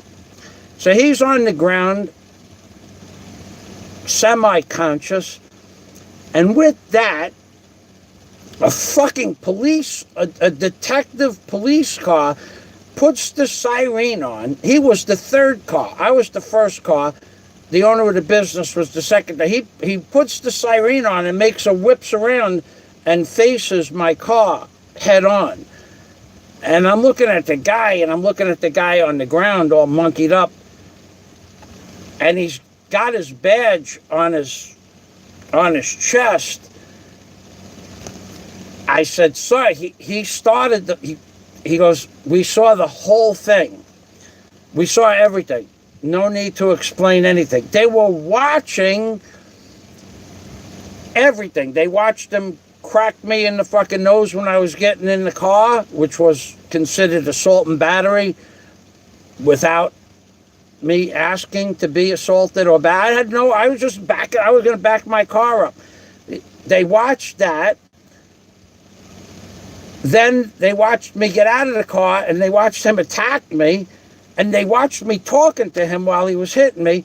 And then I said, "Fuck this," and I started hitting him. Okay, so what I filled out for paperwork was my name on the paper. The officers, there were 2 detectives. They filled out everything, and I just signed the statement. I didn't have to write anything down. They wrote it in their handwriting, and then they said, "Would you like this man put in jail?" I said, "Of course I want him put in jail. He's got to pay for my fucking nose. I got to go to the doctor tomorrow. I got to take the day off for work. He's not, and he owes me fucking money." That's why this argument occurred. So the ambulance came, and he needed an ambulance, and they took him away. And so a couple of days later, he gave me my money, but he stayed in jail for like 48 hours. So that was a true story. That is a true story. I don't want to mention names. I want to try to protect the innocent. But here, this is fucked up that people owe you money. They owe you money. They got to pay, right? It only makes sense. So I don't really care about the threats from the fucking rat boy. I don't really give a fuck about his threats. But the way he insinuates, they're insidious fucking threats. So you go back and you find out that about me. You go back to my fucking friends from the 1980s and the 1990s and the 1970s, people I went to school with. The only thing you're ever going to find out is that Michael was the hardest working fucking person they ever met, and I started with nothing, and I worked my way up to the top of the chain in the dock and deck building industry, and also in general contracting. So fuck you and your insidious fucking threats where, yeah, he lives in the hall, and that crooked fucking mouth of yours, then you go like this, well, no, it's not hard to find, like that. He's not like, so that is basically, a lot of people don't like him. He's not allowed to find. You know, when I saw you talking with your fucking crooked mouth, I was thinking to myself, what the fuck? What the fuck? Why didn't you just go to the dentist and have them move those fucking teeth down 20 degrees? Straighten that shit out. What the fuck? A dentist could just take a fucking grinder and grind that shit level. Take 20 degrees, 18, 20 degrees. I figure those fucking teeth are crooked about 18 or 20 degrees. Or there are other ways to fix that fucking crooked mouth, which the opportunity was given to you, and you back down. So we won't go there.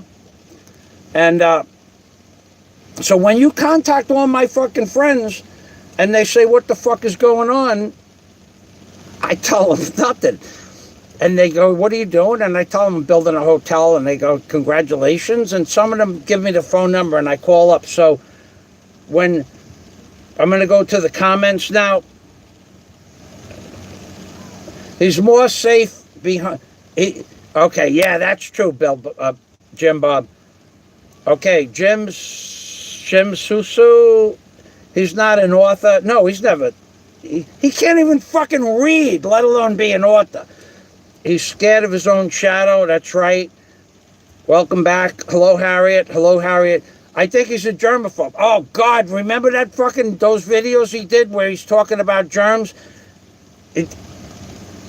Oh, and another thing, somebody mentioned still in the Philippines for 4 years and doesn't know how to use a kabut. That is fucking funny. That has got to be one of the... So, Mike, I'm Puerto Rican. Oh, so that was where I started with that comment. My fathers taught us things to teach the children. So when I told my dad who it was and what I did and what happened with the police, he just laughed. But let me tell you something about my dad. That I had owned the barge, so it had to be 1990. Okay, so I was 35 years old.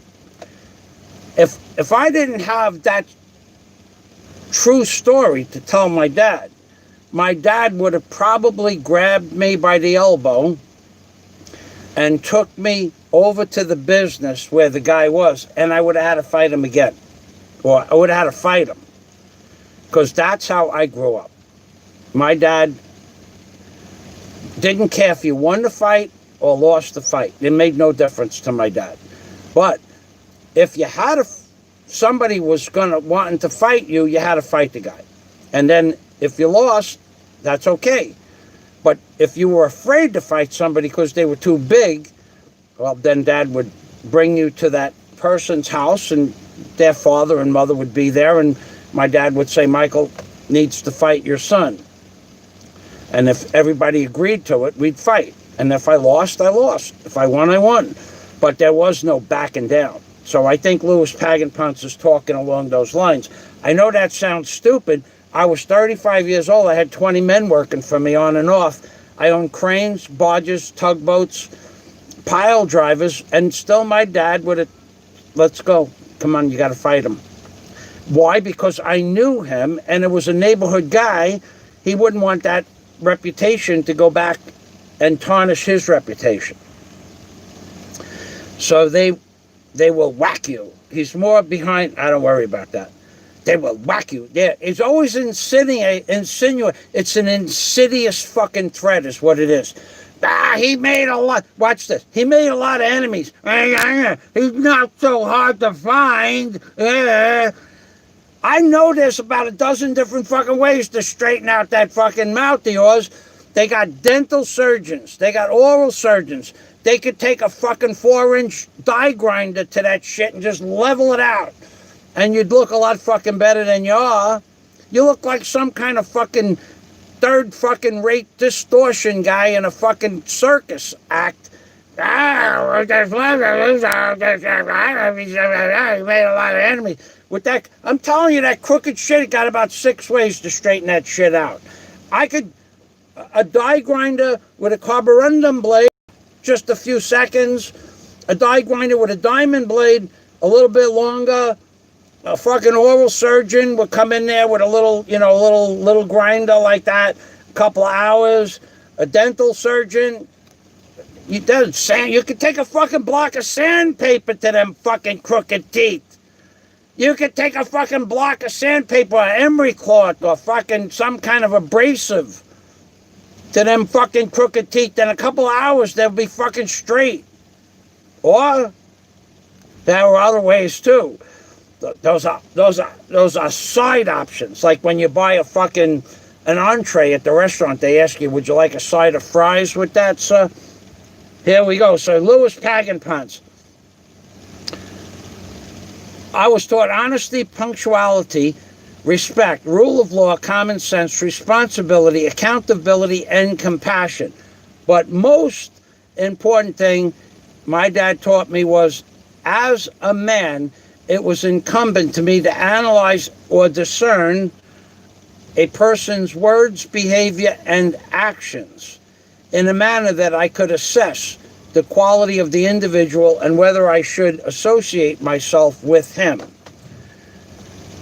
Louis Pagan-Ponce goes on. Based on my unbiased assessment, I do not personally know you, as we have never physically met, broken bread, or spoken to each other. However, throughout the years, your videos are a testament to me as to your character, intellect, adventurous spirit, and your honesty. You, my friend, a high-quality individual, says Louis Pagan-Ponce in regards to Michael Fazio. Thank you. Louis goes on to say, I know a backstabber when I hear and see one. In summation, I know a piss-poor, low-quality individual when I hear and see one. While there are various vloggers that fit some of these bills, I only know one that fits them all. Oh, God. Every fucking low-quality, negative assessment can be attributed to one fucking vlogger and one vlogger only. And that's with a crooked fucking mouth. Rat bastard that keeps contacting my friends from years ago. Gonna tell you, that is gonna work against you soon. Promise. I despise, Louis goes on to say, while there are vloggers that fit some of these bills, I only know one that fits them all. And then Jim Bob says, I despise people who don't pay you back. They have no integrity and should be handled properly, whether legally or underground way. I don't trust anyone with money nowadays, and Louis Pagan-Ponce agrees. Well, that man who owed me the money, I literally, because of her last name and my last name, we literally sat next to each other in school from kindergarten all the way through 8th grade. And I knew him from playing. We used to play on swings and go swimming together, and he had a boat, and my friend Dennis Trainer had a boat, and we all went boating together, and I had a little boat. We all hung out together. This was not a guy that I didn't know. This was a guy I knew and trusted, and it was probably the second or third time I fixed his docks. But when I have to bring in a crane barge to do work, it goes up to several $100s an hour for the crane barge. It's no longer just like labor at $20 an hour plus time and materials. It's a crane barge. It deserves $1,000 a day minimum for the barge. So I charged him that, and he just said after the fact he didn't want to pay me what the barge was worth. Well, if he didn't have a barge and he couldn't do that, somebody else would have come in with a barge and charged them the same price or more. Jim Bob, thanks, Louis. And Jim Bob, where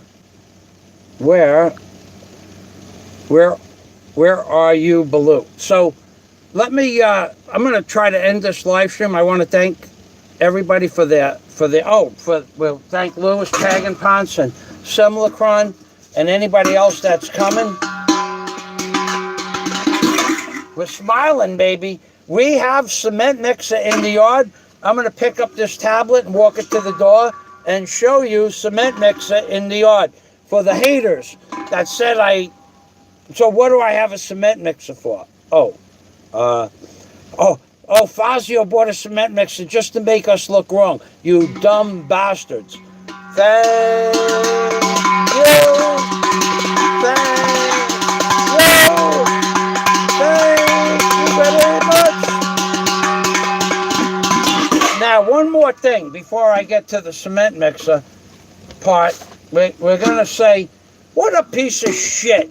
What a piece of shit to not only just try to contact my friends, but to leave message after fucking message after fucking message after fucking message after fucking message. 16 fucking messages on some accounts, more or less on other accounts.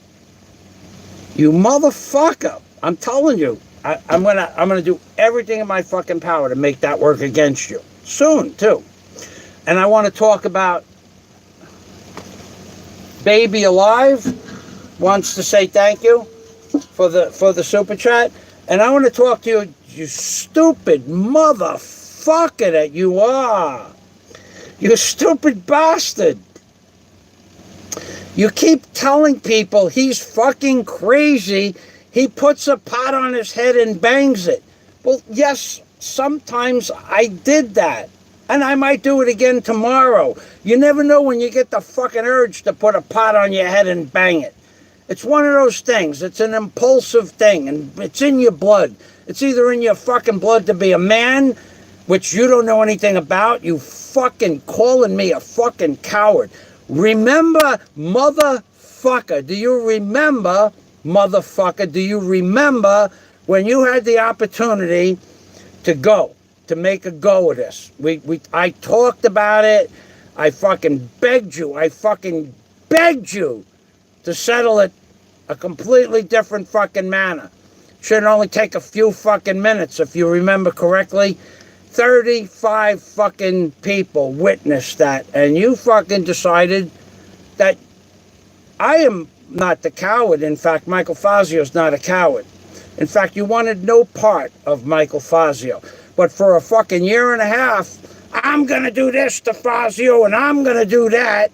You and your big fucking mouth, you got yourself in fucking trouble. You did that to yourself.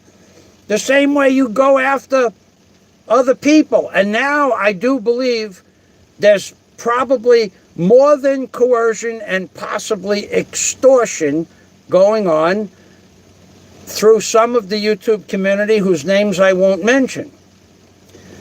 But I do believe that that's how fucking insidious, low-class piece of shit that you are. So, thank you. Now, watch. This is banging a pot. I am banging a pot. I don't have the pot on my head, and I'm not banging my head with a pot. That's different. I don't bang my head with a pot, you lying, twisted, fucking stupid, fucking low IQ piece of shit. This is banging your head with a pot. I don't bang my head with a pot, I bang the pot. In this case, with a spoon from a doll named Digger. Because Digger works on the top of the bottom of the flat earth, and he works upside down on the top of the bottom of the flat earth, and he digs holes looking for gold and element 115. Everybody knows this. Everybody knows this. And how he works on the bottom of the flat earth, well, why do we have the chain on Digger? Let's go through this by the numbers. See the chain that's on Digger? Okay, so gravity, which does not exist, by the way. It's density is what makes people adhere to the top of the bottom of the flat earth. Density, not gravity. So if Digger, I'm in the upright position, right? I'm in the upright position, and density is holding me to the top of the bottom of the flat earth. Well, if Digger was on the top of the bottom of the flat earth, In order for him to dig, he'd have to go upside down. He'd have to go inverted. So when Digger is digging, and he could look for gold on the top of the bottom of the flat earth, because that's his job. He's a gold digger. And when he's digging down, he can dig down to a certain depth and throw the dirt up out of the hole with the spoon, because he's a digger. That's what they were made. They were born. They were bred to dig. That's what they do. These boots were made for walking. Well, these dolls were made for digging, and digging is what they do. And one of these days, these digger dolls are going to dig a hole for you. So Digger digs, and he's digging, and he's digging, and he's digging, and he's digging, and now the dirt can't go up anymore, and he's just throwing dirt on his feet, right? So the dirt is going on the feet, and he's stuck. That's why the chain is on the digger doll. On the top of the bottom of the flat earth, the dirt goes up and jams him up into the hole, and then he gives me a signal, and here's the signal. Look, watch this. See the boots? He turns the boots on, and when I see the lights, where's this? When I see the lights, see the lights? When I see the lights on the boots and he ain't digging down anymore, I yoke him out with the chain. So I go, come on up here, Digger. Get out of the fucking hole. That's when he's on the top of the bottom of the flat earth digging. But on the bottom of the top of the flat earth, when Digger's digging, Digger doesn't need the chain. He keeps the chain on him for emergency use only. But when he's on the bottom of the top of the bottom of the flat earth, he's like this, right? So now his boots are on the bottom of the top of the bottom of the bottom of the top of the bottom of the bottom of the flat earth. And when he puts the boots on, when he puts the lights on the boots, like that, when the lights go on, when the lights are on, he's stuck to the bottom of the top of the bottom of the flat earth. But when he's digging, he heads up towards the top of the bottom of the top of the bottom of the flat earth. And now when he digs, the dirt falls down all the way down forever. No one knows how far it goes or where it goes, but if you fall off the bottom of the top of the bottom of the flat earth, you fall into what is called the abyss, the unknown. No one knows how far down it goes. No one's ever came back. So Digger, he can, the anti-gravity boots, they act like a Superman thing. They can suck him up to the bottom of the top of the bottom of the flat earth, even from 50 feet away. They put it on. It's like a magnet, and it sucks him back up. So, but when he's digging up to the top of the bottom of the flat earth, and the dirt's falling down around him and into the abyss. You don't even have to take the spoil pile away. That's what it's called, the spoil pile. Because so when he's digging, he could dig and he finds gold and element 115. What is the fucking problem? That I have a doll. Hundreds of people, thousands of people make a business out of, they sell dolls. The guy who builds the fucking dolls, the company that makes the dolls, they're all probably, years ago, they were all men. Men made all the marionettes, and men operated the marionette, the puppets, and everything like that. Winchell Mahoney, he was a fucking man. We all grew up with him. But I'm not allowed to have a doll. Well, fuck you where you breathe. If I want one doll, or two dolls, or fucking three dolls. If I want to get fucking dogs, or fucking horses, or monkeys, or fucking cats for pets, for my dolls, I'll get them. You can't control what I do with my fucking dolls. You can just go to the Bureau of Immigration and say, look, he plays with fucking dolls. So, is that a crime? Goddamn idiot. Is that a crime that I play with dolls? Even if I did play with dolls. And that other piece of shit from Subic Bay, and that piece of shit, this is directly straight to you, motherfucker. You said I caress my dolls. Do you see me caressing the fucking dolls?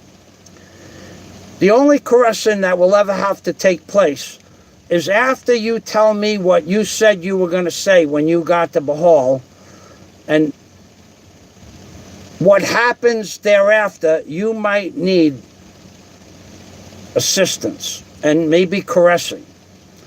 Because I'm not going to let you say that to me to my fucking face without me saying something back. So you might have to have your fucking ego caressed when I'm done talking to you about your fucking big tough guy fucking act that you put on the show the other day.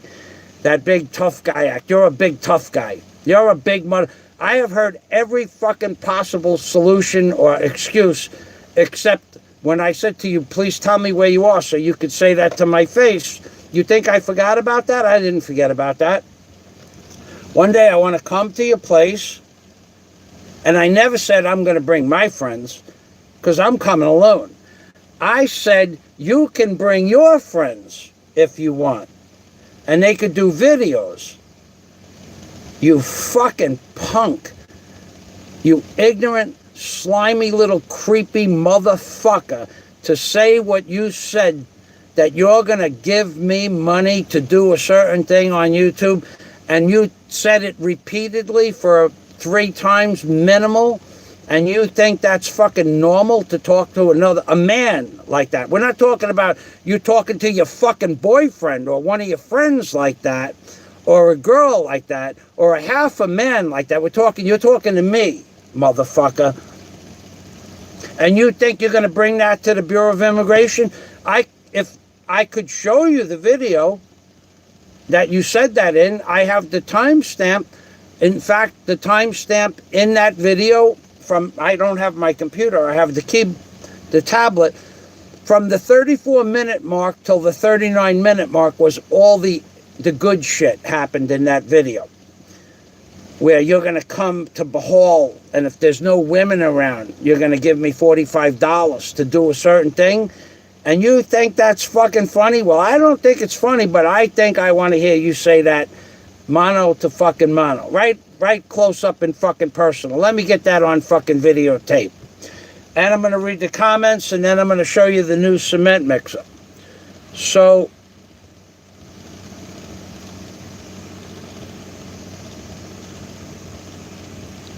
Night Cafe, that's a good question. What's happening to our world? I've been staying away from politics and what's going on. If you ever followed my original videos about, especially my channel page with the dollar bill, I could tell you that the story of what's occurring in real life, in real time today, is a storyline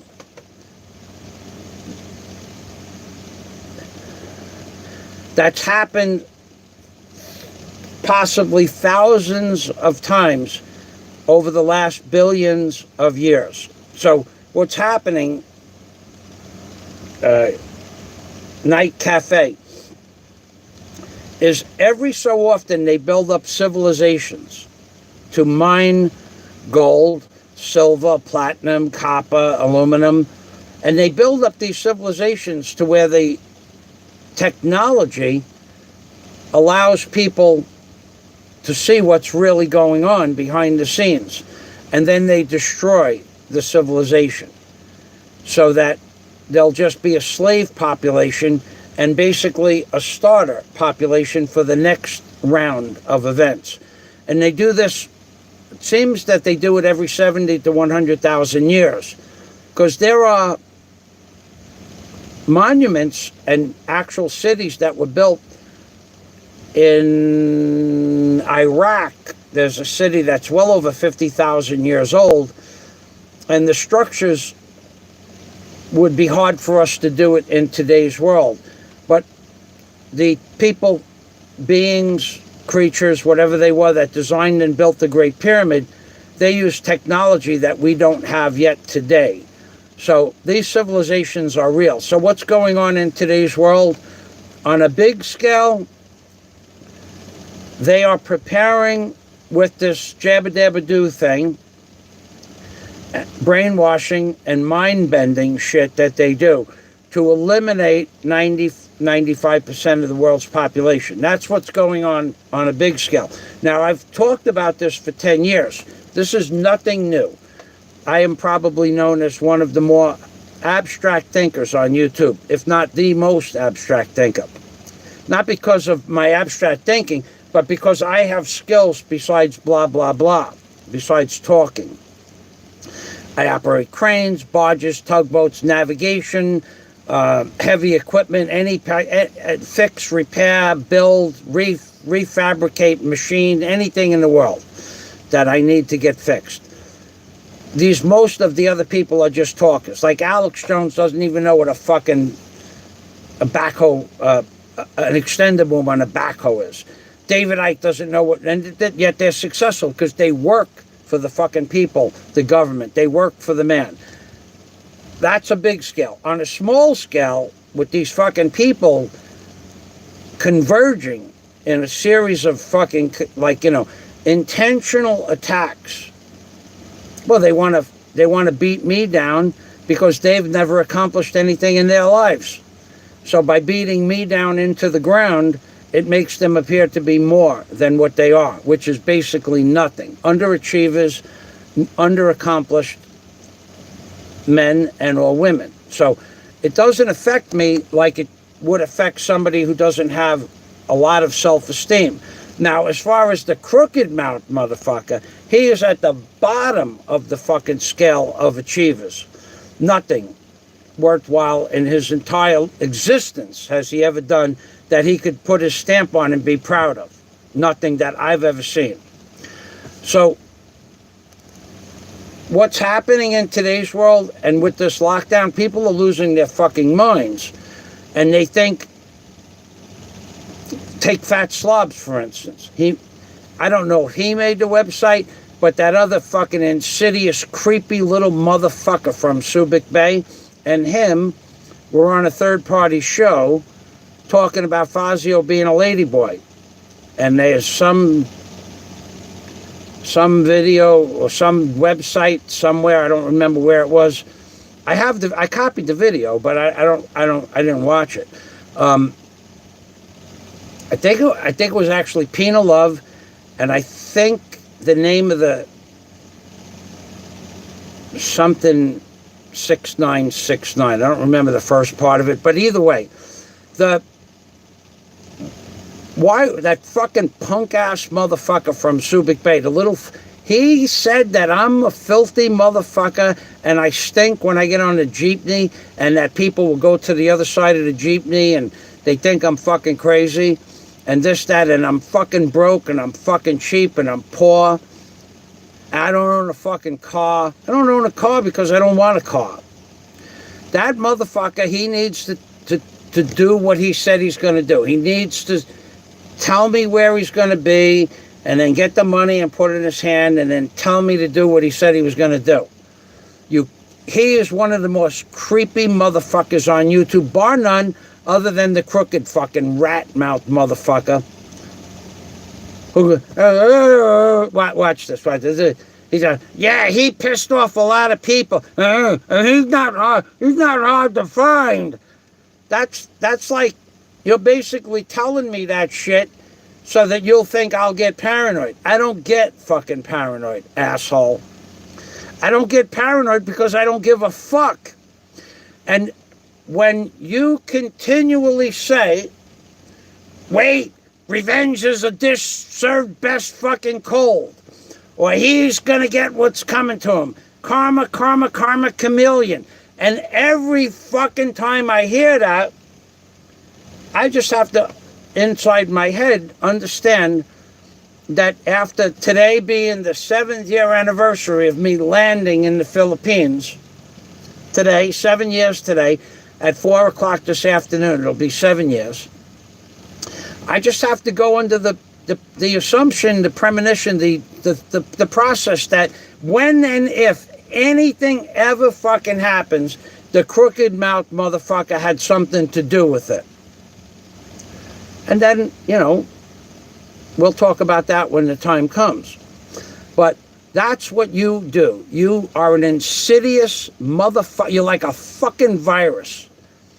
You're like a fucking virus that keeps mutating. You mutate from me one day, Steve Montelli another fucking day, Roberto, who's a good fucking man, another day, You take sides with the fat slob blogs who thinks if he made a dating, whoever made the dating site and they're showing it, you think that's fucking funny. Everybody knows I'm not fucking gay, and I certainly wouldn't put a fucking picture of myself up on a ladyboy dating site. But you think that's funny. That's not funny. Today's society is falling apart. But not because of society. It's falling apart because of fucking ignorance. Because if you people were even 1/10 as smart as I am, you would know what was going on. And maybe some of the people that call themselves the intelligentsia, the lawyers and the scientists of the fucking world, they wouldn't have cowed down to the powers that be. They would have done something different. But they didn't. So I don't talk about politics anymore. Because it doesn't matter Trump or Clinton or Biden or fucking Bernie Sanders. They are all part of an organization. They are all part of a cabal. And these people have been pumping chemicals in the air and the foods you eat for 10 fucking years out in the open. Probably 20 or 30 years behind the scenes. And they have made the people of America complacent to the fucking bullshit that's going on in America. Now, if I said something that I want to say on here, I guarantee my channel will be shut down in about 5 minutes and be gone. But the people of this world have been dumbed down with chemicals in their foods, the toxins, from in the water, and PVCs, the plastics, and the fumes that come out of the PVC. I often tell people, you think that you're not breathing in poisonous chemicals 24/7? Well, I'm going to show you something. You see this little plastic container here? It's empty. Can't make a hydrogen bomb out of it. Well, actually you could. Actually, you could. This would make a good starter. Hydrogen bomb starter. You could take this. Well, I won't tell you how to make a hydrogen bomb. I'm saving that. I'm going to do a live stream on how the United States government actually built the first thermonuclear weapon, and then hydrogen bomb. And I'm going to give you the details. I'm going to do it, to show you that I have a little bit of knowledge about that. I'm going to talk about how to build a thermonuclear weapon, and it can't be done in my shack. But getting back to this, see this piece of plastic here? You don't think when you go like that and breathe in, you don't think you're breathing in poison? Well, you are. Okay, so you don't have a bippy. So we'll put the bippy back in the baby's mouth, and baby alive. That cost me $36 fucking dollars. $18 is on sale, half price. Put the bippy back. So even now, I'm breathing in, right? I can smell plastic. That's poison. Now, I'll prove to you in a way that you people can understand that you are breathing in polyvinyl chloride, poisonous chemicals all the time. So for those of you that smoke, and I quit smoking now 30 days ago. I don't have cigarettes. I don't want a cigarette. I can't show you with a cigarette. I could have 30 days ago. I've never had any inclination to have a cigarette. But let me show you what you could do to prove that what I'm saying, that you're breathing in polyvinyl chloride all the time. Okay? I got something right here. Let's just say, I want you people that smoke, I want you to do this. I want you to take, next time you have a cigarette, light it up, and smoke it, and take a drag or two drags, a puff, whatever you want to call it, and you'll taste the flavor that your cigarette is, right? Now what I want you to do is take that cigarette, and I want you to hold it over the pack of cigarettes. See, this is a pack of cigarettes, this white thing. It's a pack of cigarettes. And it has the plastic wrapper. Turn it upside down. So the plastic wrapper is on the bottom here. And hold it like that. hold that pack of cigarettes, and then put the cigarette over the pack of cigarettes about 1.5 inches high, and take a drag on it. Take a puff. And you're going to taste and smell inside your auditory glands, inside your glands, that's your sense of smell glands. You're going to taste and smell plastic as if you were burning plastic bags. And you're going to taste it through the cigarette. And then you take it away and you're still going to taste plastic for the rest of the cigarette. Because this piece of plastic on the cigarette box is constantly emitting fumes. And you're constantly breathing that in. That's poison. Those little bit of accumulative poisons from 1,000 things in your house are now inundating your house with poison. For you fucking stupid motherfuckers that spray bug spray. Oh my God. Or that live in a condominium where they spray odorless bug spray. It is just destroying your insides from the inside out. You people have no idea. Plus, it's dumbing down your pituitary gland, which is why you don't think like Mike. You could be more like Mike if you cleaned up your act. But your mind would become clearer. But you people, somebody said the other day, you're the most misunderstood person on YouTube. That's because I'm one of the smartest people on YouTube. Nobody understands that one person could have so much diversification of knowledge, but I do. What I told you to do with your cigarette pack, if you do it, you've been smoking for 10 years, 20 years, 30 years, 40 years, 50 years. If you do that, it'll be for the first time, and you'll never have realized that your cigarette pack is constantly boiling out chemicals that are poisonous, carcinogenic, all by themselves. That's why the mentality of today's society has been dumbed down. That and the chemical preservatives that they put in food, and more than that, the chemicals they use for fertilizers. It all adds up. So I'm going to go back to we have lots of comments here. That's what's happening, Night Cafe.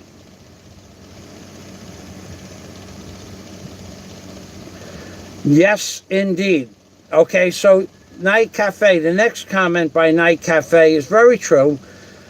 In retrospect, the whole virus thing is a debacle, seems to be a smokescreen for ushering the Luciferian NWO, i.e. Commie Bolshevik takeover. 100%. If you want to look at it and use those words for the takeover of the world, for something that does not probably does not exist, for something that's killing the average person that dies from the virus is 84 to 96 years old. If you want to call it the Luciferian takeover of the world, that's right, Night Cafe, 100%. And now, you saw some little skirmish in Washington, D.C. And of course you have the fucking crooked mouth putting his fucking, not even 2 cents. He doesn't even have a fucking centavos worth of fucking common sense there. God, all of politics is orchestrated. This has all been planned for years in advance. Trump knew that he'd probably become president. Once he became president, he knew how he was going to get thrown out of the presidency a few months before the election. It's fucking planned. It's the passion play of politics. Thank you, Night Cafe, for the great question. Louis Paganpants. Whoa, my old man owned a junkyard in the Bronx. He had fired an employee that had a bad drug problem. The same guy came around twice a week asking to lend him money. He refused, but informed the guy that I had just gotten paid for 2 weeks' labor. It was summertime, that he should ask me, that being me, being Louis Paganpants. The guy obliged and was eager to get his fix. My stepfather then proceeded to explain that he had a drug problem, would say anything to convince me to lend him the money. The story is getting, and the plot thickens. He also warned me that if I lent him any money in his presence, I would never see it, and I would lose 2 weeks' labor. The guy swore up and down that he would never screw a 10-year-old.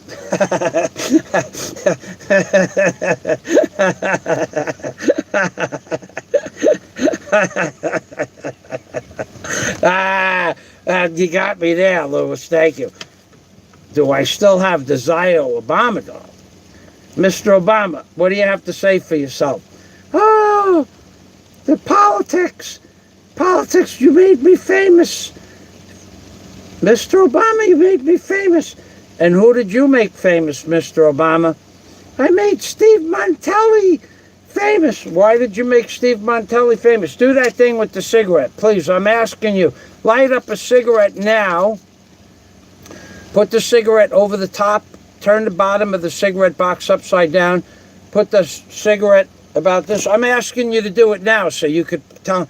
Put the cigarette over the top of the bottom of the box about 1.5 inches high, or over the side of the box about 1.5 inches high. Take a drag. It's going to taste like plastic. It's going to smell like plastic, and you're going to smell plastic burning because the fumes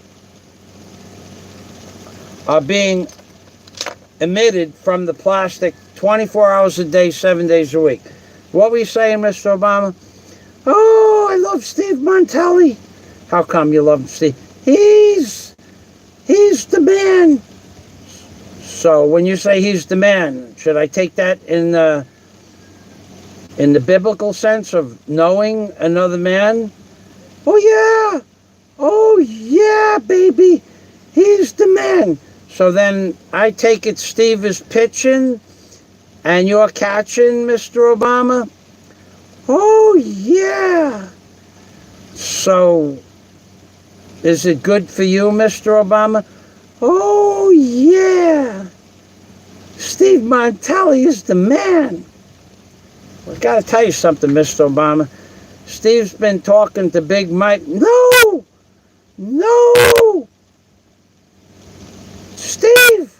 I love you, Steve Montelli. You know I love you.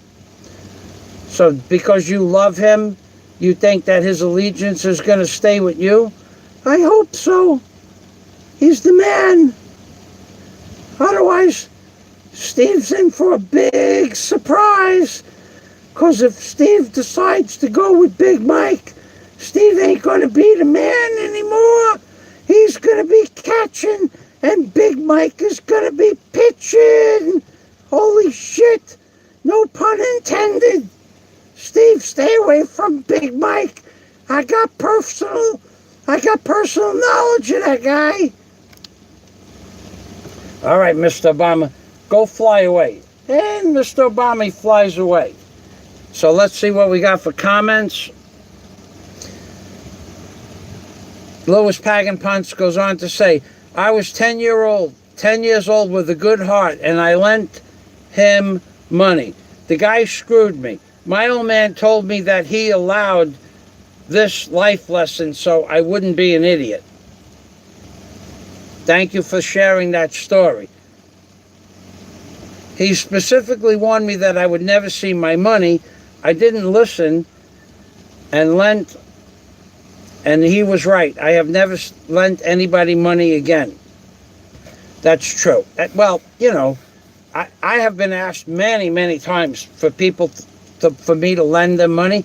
On my block, today is 7 years I'm in the Philippines. Today's my 7th year anniversary. On my block, I'll go so far as to repair anything for anybody if I have time and they ask me. I'll lend them small hand personal tools, but pretty much not so much anymore. There's not a lot of work going on, but they would come and borrow a sledgehammer, a crowbar, something like that, a pickaxe, an adze. Well, the last guy I lent my pickaxe to was a good solid 2 years ago. there's a pick and and the adze part. And he was using the adze part to break boulders with.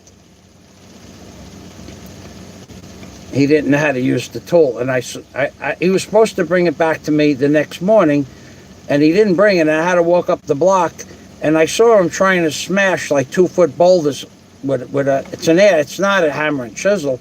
It's not a jackhammer. It's just a pickaxe. And he dulled out the front of that adze and not the pick so much, but he dulled out the adze where I had to spend 15, 20 minutes regrinding a tip on it. But why? That's not what the tool is made for. The tool is made for digging dirt, chopping roots, but he was using it. So I don't lend out tools anymore. I don't lend him anything.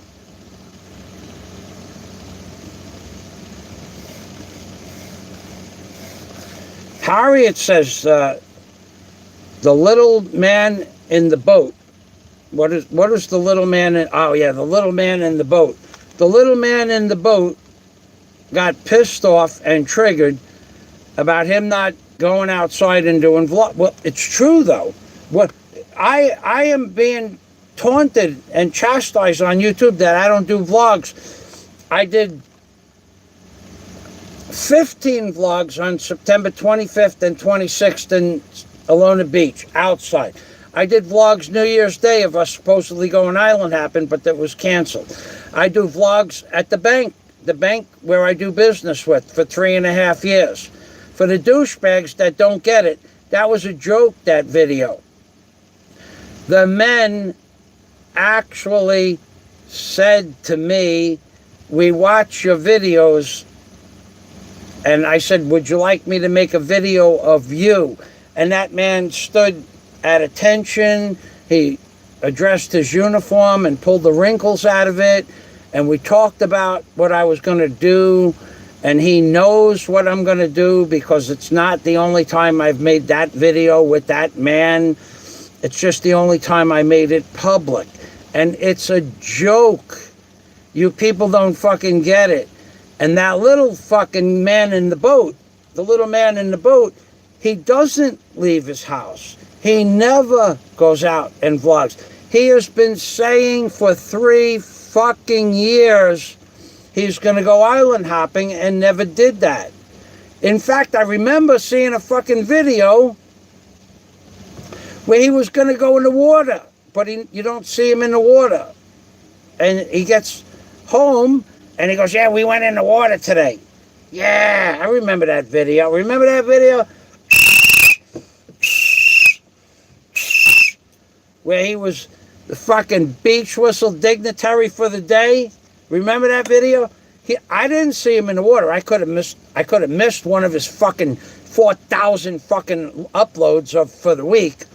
I don't watch them all. But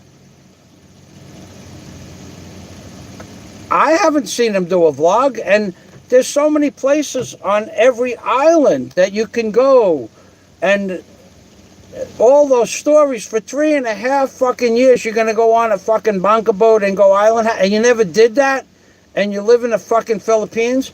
There are people, 2 people, that for 500 and 600 pesos, 2 different boats, they'll take me out for like 4 hours on their little 12-foot bunker boat. Well, neither one of those people want to be in a video, so I don't make videos of that. Now, next time I will. I haven't done it in about 5 months, to be honest. But they'll even take me fishing at night when they go fishing, because they're fishermen. But I go, what about the vlogs I do of what is the name of that the Mayor's Park, something park? I forgot the name of the park. I do many videos from the park. I did videos from the Capitol building, in the Capitol building. I do videos in the ICM Mall. I talk to people. The guy's a fucking afraid of his own shadow. He doesn't do anything except do blah, blah, blah. And now I don't watch. There's another man. I didn't even know the man. I couldn't even find his channel. Somebody had to send me the fucking link to his channel. When I asked him, I was on Skype with somebody, Messenger, 3 days ago, and I said, send me the fucking link to that guy's channel. I can't find it. So he did, and I watched a channel, he talks about Bitcoins. Oh, fuck, I don't know anything about Bitcoins. I'm not interested. But now that guy is being abused by the little man in the boat. You know what the little man in the boat is, right? So he's the little man in the boat that's never been on a fucking bunker boat to do a private. So if he got triggered, fuck you. Here, fuck you where you breathe. I don't care. I gotta hear shit. You're gonna do this, and you're gonna do that, and you're gonna do this, and you're gonna do that, and fuck you where you breathe. Night Cafe, thanks for your insight, Mr. Fazio. Appreciate it. My best. That's why I don't do politics so much anymore, because once I realized that Trump was going to lose the election, even though there's supposed to have been so much proof that he shouldn't have lost the election, we are now under a the full control of the New World Order. There is no more, they're not hiding it anymore. They're not trying to hide it anymore. They're outright blatantly stating it. And there is no turning back now. Whatever could have happened or should have happened, in some people's opinion, didn't happen. Hold on a minute, please.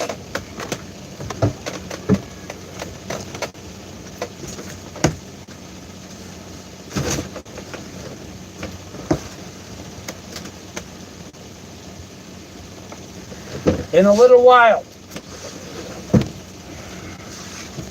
Okay. Yeah, the New World Order, that's it, man. It's over. It's fucking over. So, when I went to the NBI, I said to them, what do you think? And they said that, when I asked them a question about traveling outside the Philippines, and is it going to be possible anytime soon? Now, if anybody would have a handle on it, they would, and they don't. And they couldn't give me any information, but they were pretty sure that Mr. Duterte probably is not going to open up travel to the Philippines in concurrence with what the doctor said that I was with New Year's, the medical scientist doctor. The NBI was pretty clear that, this is just a few days ago, by the way, they were pretty clear that until 70% of the Philippines has the inoculation, that the lockdown would remain in effect. So the best estimate, considering now that they had to back off some of the drugs that they were going to use because they weren't working out as they had planned, considering those pharmaceutical companies now have to come up with a different solution, the NBI officer explained to me that until 70% of the Philippines is inoculated, leaving the Philippines is okay, but getting back in unless you're married is not so going to happen. And their best estimate is very, very late 2021 or early 2022, which coincides with the big, huge corporations like Disney and Carnival Cruise Lines that have ships. Their ships are being sold for scrap right now because their estimate of when Carnival Cruise Lines is going to reopen for intercontinental tourism travel is 2022, June of 2022, possibly 2023. They are talking that those Carnival Cruise Line ships and all the other tourism ships, whether they come from Germany or Russia, wherever, are looking at a year and a half from now minimum, and possibly longer. And to get everybody, 70% of the Philippines population vaccinated. They're looking at least 1 more year from now, that before the lockdown is going to possibly end. So we're looking at early 2022. And that's not what I had to go see them about. It was just something I asked them a question about. So let me go back to the comments.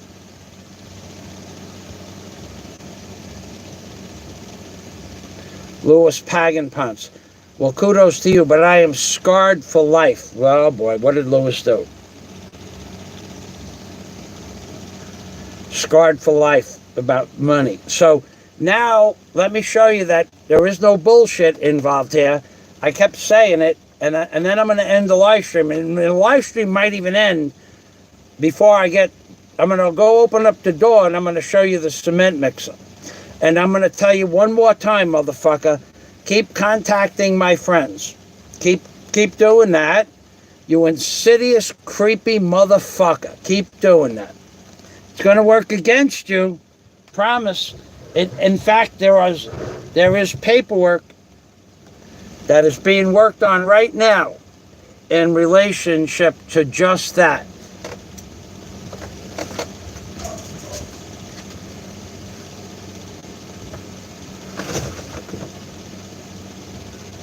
Okay?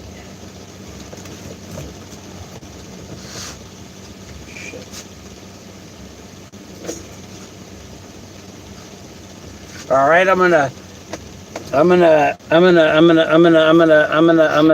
take this power out of here.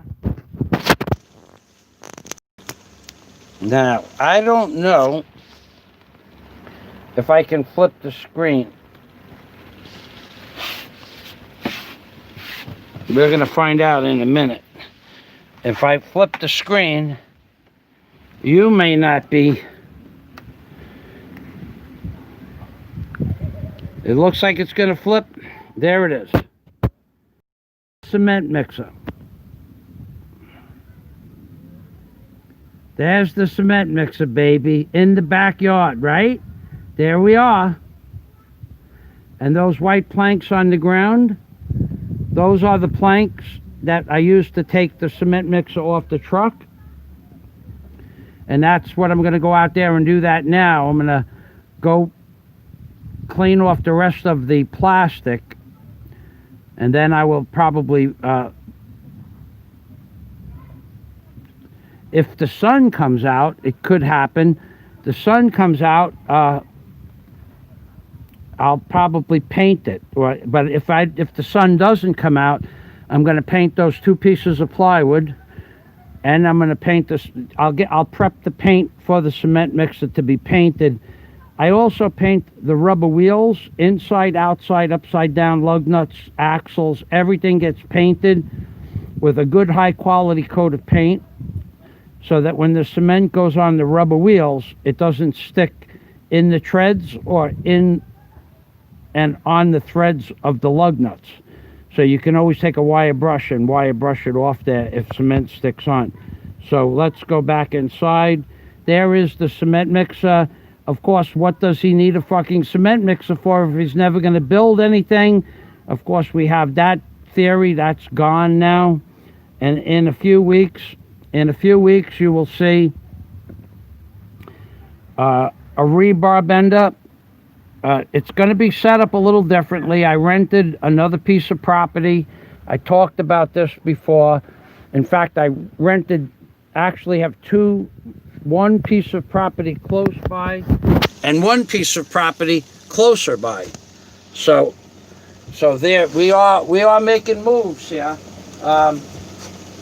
It's logistics now, and one of the logistics that I have to work out with is I had a guy come. Unbelievable. I gotta tell you, doing stuff here in the Philippines sometimes is more difficult than it should be. So I said to this guy, I need to move cargo containers. Can you do that? Oh, yes, sir. He tells me, yes, sir. Yes, sir. It's always yes, sir. So he says, I said, how much? And he told me 20,000 pesos, $400. That's reasonable. So I said, okay, come and take a look at the job. You got to come and look at a job if you're going to move. If you're going to move heavy equipment around, you just got to something that you now. If the guy's been to the site before, or if you're working on tarmac, a big piece of concrete or tar, paved roads or something, it's a simple thing. There's nothing in between you and where you want to be. But here, there's power lines, and the power lines have to be picked up just to get the truck he said he had here, and that's normal. So they put a piece of PVC pipe in front of the boom, and the wires just float over the top of the truck. But somebody's got to be on the truck. It's a two-man operation. So he comes, and he looks at the job, and he tells me, maybe 30,000 pesos. I said, what the fuck? It's gonna take you, at best, an hour. So now this guy's charging me $600 an hour for a boom truck. And when it went from $400 for the hour for the boom truck to $600 for a fucking, in the Philippines, really? A Filipino makes, $100 a month. And he's charging $600 for an hour's work. Of course, he has heavy equipment, and that's what a piece of heavy equipment should cost more. But you can rent a track hoe. I could rent a big track hoe for 3,500 pesos an hour, which is $75 an hour. I could rent a track hoe to come in and walk the thing over to another location for $70 an hour. It'll take 3-4 hours. So it'll cost me $200 to rent the track hoe. But I guess got the fucking long-nosed tax, yeah? So did we clear this up that there is now a cement mixer on the property, and that, or am I still a fucking fraud scamming people? Which I didn't scam anybody. Thank you very much. So, Louis Pagan Pots. Mike, since you are not using that cement mixer for anything construction related, per those guys, maybe you should use the cement mixer to create a full-size statue of yourself and proudly display it. I fucking think that I should be the 4th president on Mount Rushmore, is what I think. I should, just like this, with the Rabbi Chewbacca bandana and the big black frame glasses. I think Michael Fazio, the bust with the name Michael Fazio and the pyramid, I think I should be the 4th figure on Mount Rushmore, let alone a statue of myself. That will really frost their cookies. And yes, sir. And oh, does that satisfy you fucking idiots as to whether or not there is a cement mixer? Or maybe I just bought the fucking cement mixer just so that I could have a cement mixer, right? You people are stone fucking stupid. Anyway, one more thing I want to talk about. I got a lot. It stopped raining, so there's no rush to get out. I wanted it to be raining when I went outside, but you can buy, not me, but you can buy, well, for as long as things were sold in the store, you could buy alcoholic beverages in bottles, glass bottles. And the most popular beverage is the Tanduay rum bottle. Let me tell you how fucking weird, their fucking recycling is here. So let's say, I'll just show you, make it simple. Here, this is a 1 liter Tanduay rum bottle. It's empty. It's my water bottle. In fact, I got to get water. You guys are going to have to wait. I need water. If I'm going to talk for another 2 hours, I'm going to need some water.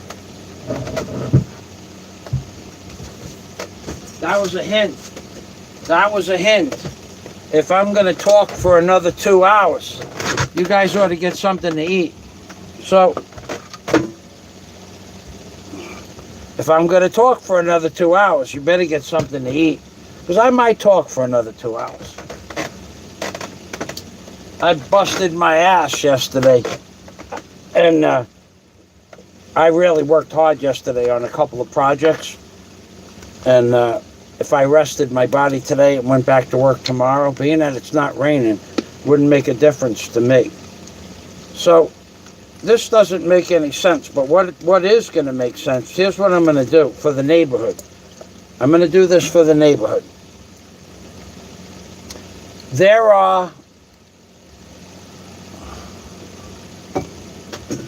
so this is a Tanduay bottle.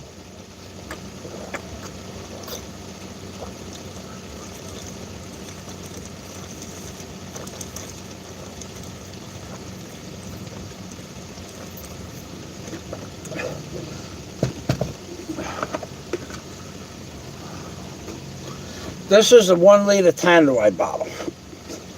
Okay. This is the only bottle that they take back with a recycle that they give you money for. But they only give you locally 1 peso for this bottle. So you'd have to store it and carry it to the store, and then they'll give you 1 peso off your next purchase, piece of candy, or 1 peso off the next bottle of Tanduay. This bottle is a Tanduay bottle also, but it's the smaller bottle. It's not the same bottle. See? It's a smaller bottle. This bottle has no value at all. So if you had 1,000 of these bottles and you brought it to the recycling center, they will give you nothing. There's no cash for recycling for the smaller Tanduay bottle. None. But the big bottle, if you bring it to the recycling center, that's right across the street from Bajico Electric. One directly across the street. You walk out the door of Bajico Electric and Tobacco Street. Those are what they call calamansi. I'll show you, Louis. They're different than lemons. They're like a lime. Takes a while to get used to them, but they're okay. They're different than lemon and limes. So you go to tobacco like cigarette tobacco street. You go to the Bajico Electric, and if you had bottles, you can bring them to the recycling center there. And here's like 5 problems with that. So let's say you had 100 bottles. Well, how do you get those bottles there? You got to put them in a car, right? Or a tricycle, or a backpack, right? So now you got to spend money and an hour to get to the city, and an hour back. So if you had 100 bottles, you could collect 200 pesos. Really? That's all it's worth? It's not worth. So now let's say you get to the recycling center. I've never waited less than an hour in that center online to buy. I buy recycled metal for a very special job I was doing on a piece of equipment. I needed a certain, it's called spring steel. So, but every time I ever went there to buy anything, or if I want a piece of tin plate to do something with, you can go there and buy it for about 30, 35, 40 pesos a kilo. They want 60, but I tell them I'll give you 40 maximum, and they'll do that. But they'll ask you for 60. So if you wait an hour and you drove an hour and you had 100 bottles, you'd be hard-pressed to get 100 bottles in a tricycle. You got to pay the tricycle driver $250 to get there, $300. So you pay $300 there, and you're only going to receive 200 pesos, and they're going to spend 4 hours of your day to recycle bottles. So it's not, there's no profit in the Tanduay bottle business. So what I'm going to do for the neighborhood,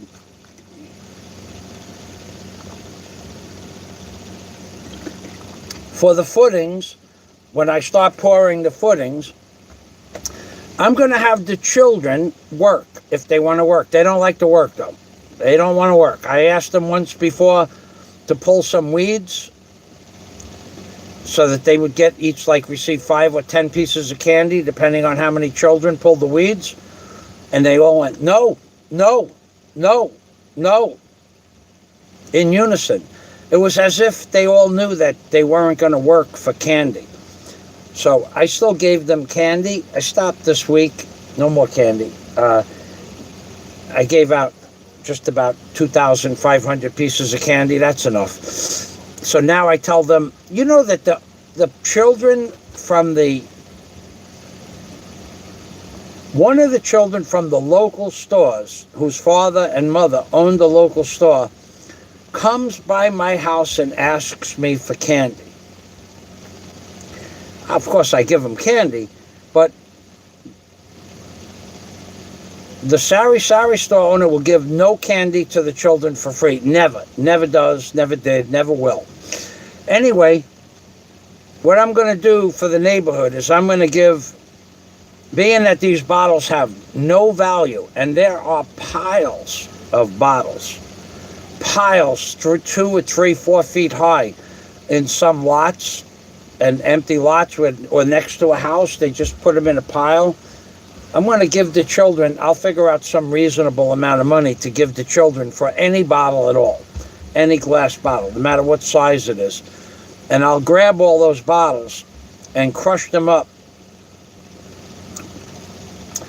And I'll bust them up inside an old canvas bag or something like that. And then I'll dump them into the cement mixer and use it for, like, what they call glasscrete. And I don't care if it's smooth or not. It's going to be the base for the footings. You can use it. It's just as strong as gravel. But I'm not so concerned about the size of the aggregate glass, because it's going to be the base that the pads are going to sit on. Each pad is going to sit on a 4-inch base, so I have something level to work with. I'm not working in mud.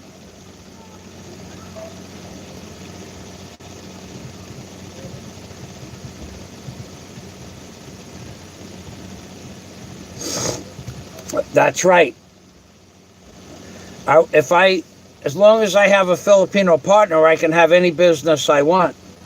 And that's already taken care of. So we're not worried about that part of the project. But on the ground floor, there'll be 3 rooms, possibly 2. And I have 2 businesses that are going to be mine and my Filipino partner's business.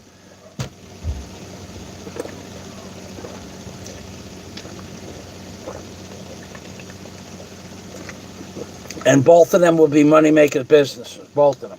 So I know how to make money here. I just don't have the tools and the place to do the business. But I have a legitimate, honest partner, and I have not a money partner. Believe me when I tell you, Filipinos don't have money. Thank you, Lewis, says Lewis. The Filipinos are just becoming your partners. They don't invest any money, which is okay if you have a good partner, an honest partner. So I satiated a lot of questions today, right? This fucking piece of fucking little man in the boat garbage. Threats. I made a light, pissed off a lot of people. It's not hard to find them. I'm going to put my motherfucking name and address on a Google map This way it'll make it easy for people to find me.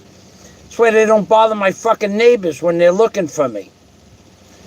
And it's going to happen soon anyway. So fuck you where you breathe, fucking douchebag. And if I were you, what I'd do is I'd get to a goddamn oral surgeon and tell him to hit those motherfuckers with a die grinder. Straighten them fucking teats out, man. You make fun of other people's teeth. You make fun of other people's fucking girlfriends. You make fun of other people's fucking wives. You made fun of that man, Barry.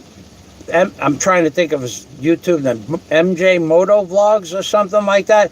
You make fun of his fucking teeth all the time. And look at you. Look at you. Your fucking teeth look like somebody threw them at on a carnival wall with the magic mirrors. Holy shit. Somebody ought to straighten them fucking teeth out for you.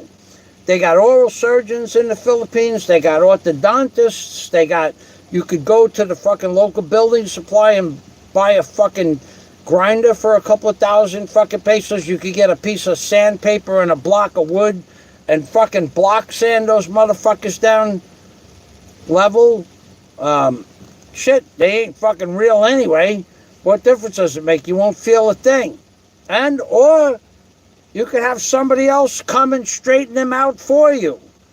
You could pay somebody or just fuck somebody over, not pay them to straighten them out for you. There's lots of ways to straighten them fucking teeth out, dude. A block sander and a die grinder or an oral surgeon, that's not the only way. In fact, I think somebody made that offer to you once before and you declined the offer. You declined the offer. Who's the fucking coward now, mofo? I gotta tell you, boy, I wish I had a video of that. And Ed, my fucking friend Ed Lippert. Question from Louis Pavagapons. Would they pull their own weight? Who gives a fuck? Who cares? There'd be so much money being made, it wouldn't make a difference.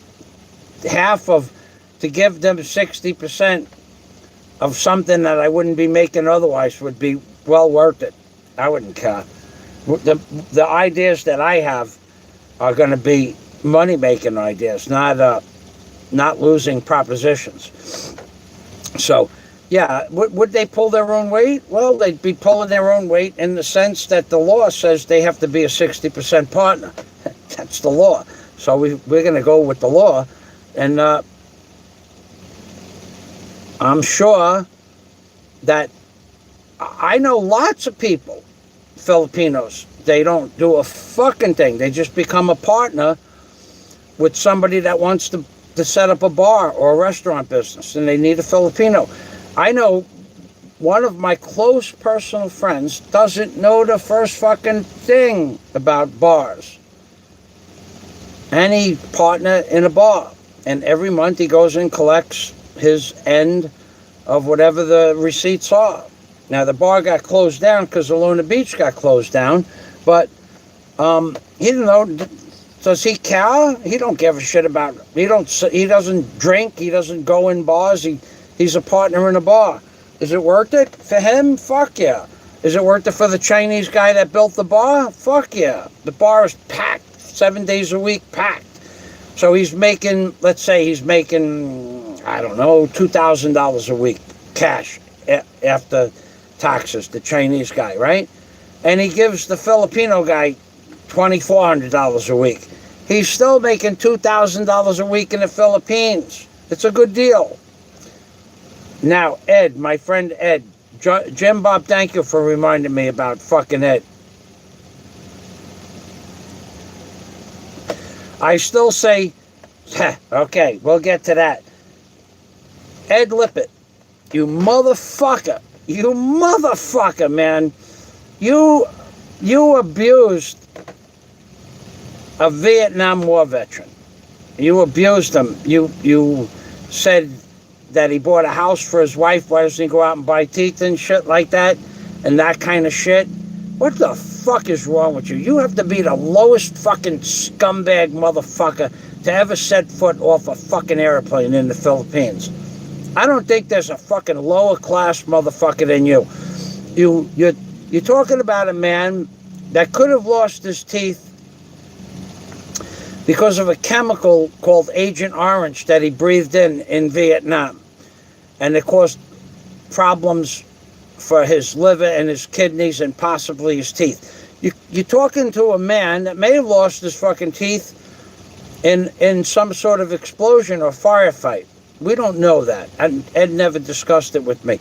But you're abusing a fucking Vietnam veteran, combat veteran, making fun of him, and then you motherfucking spineless little scumbag, fucking rat cocksucker, wannabe cocksucker, theoretical cocksucker, honorable cocksucker. You're telling a 65 or 67, 70-year-old man, come on, what are you going to do? You're going to threaten me?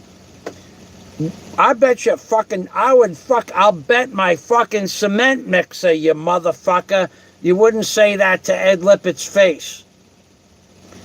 So we make the cement mixer come. I would bet my fucking cement mixer that you wouldn't say it to his face. You fucking piece of shit. And the pieces of shit that had you on their show, the guy who's supposed to be ex-military, and the other guy who's supposed to be ex-military, that little fucking creepy little motherfucking bastard in Subic Bay, and the other guy who's supposed to be ex-military, who I believe are all ex-military, they allowed you to abuse a fucking Vietnam combat war veteran because they are scumbags. At first, I thought there was some sort of camaraderie between those three scumbags because they were all in the military. But then when they allowed the biggest piece of shit that ever set foot in the Philippines to abuse a combat veteran from Vietnam, now I know there's something fucking wrong with all three of those guys. And I'm not taking that back. I'll take that to the bank. Louis Paganpound says, I still say somebody smacked those teeth out of place, whacked them right in the mouth. That's possible. They could have fucking made his jaw a little bit, fucking did some fucking bone work. The Subic rat. That's right, that fucking guy, the Subic rat. The fucking rat. I'm going to go to the fucking Bureau of Immigration with the Fazio. What are you going to go to the Bureau of Immigration with, you little fucking rat? Wannabe honorary cocksucker. What are you going to go to them with? That one foreigner is talking shit about another foreigner, and then I show them the video as to why I talk shit about you, and then what? And then what? Where are you going with this? Fuck you, where you breathe. I still didn't get directions to fucking Subic Bay to come and see you. You made the offer. You said you were going to do this, that, and the other thing, and I want to make a video of you doing that. And the other cocksucker, honorary cocksucker, wannabe cocksucker, fucking little man in the boat, the fucking beach whistle dignitary. One day, that fucking little beach whistle dignitary, one day, you know what's going to happen to that motherfucker? He's going to go to the beach. Thank you, LaRue. Thank you for still tuning in. That little beach whistle dignitary, he's going to go to the beach. Excuse me. He's going to go to the beach, and when he gets to the beach, you know what's going to be waiting for that little fucking man in the boat? A box about this big. A cardboard box. And it's going to be filled up. It's going to be his day of graduation. His fucking day of graduation. He's going to graduate from being a beach whistle dignitary to one day they're going to clean up the beach, and what they're going to do is they're going to give him a box full. Maybe some rice satchels, the big 50-kilo satchels, full of fucking Jersey beach whistles. And then he will be a Jersey Beach whistle dignitary. A Jersey Beach, he'll be fucking upgraded from a beach whistle dignitary to a Jersey Beach dignitary. Because that's all that little fucking man in the boat is good for, in my opinion. And I'm telling you that I'm bringing that shit to the FBI and the NBI and the CIA and Interpol and every fucking organization. I'm going to show them all the comments and requests from my ex-friends that I have and see if they can add that to anything that they might be working on already. Simulacron is back, my friend. Thank you. I don't know if you saw me say thank you before for the super chat. Thank you. Well, I'll just give you another thank you. I love banging the pot. Simulacron, very intelligent man, whoever Simulacron is. Big smile for Simulacron because Simulacron sent me fucking Simulacron dollars. That's different. Thank you. Thank you.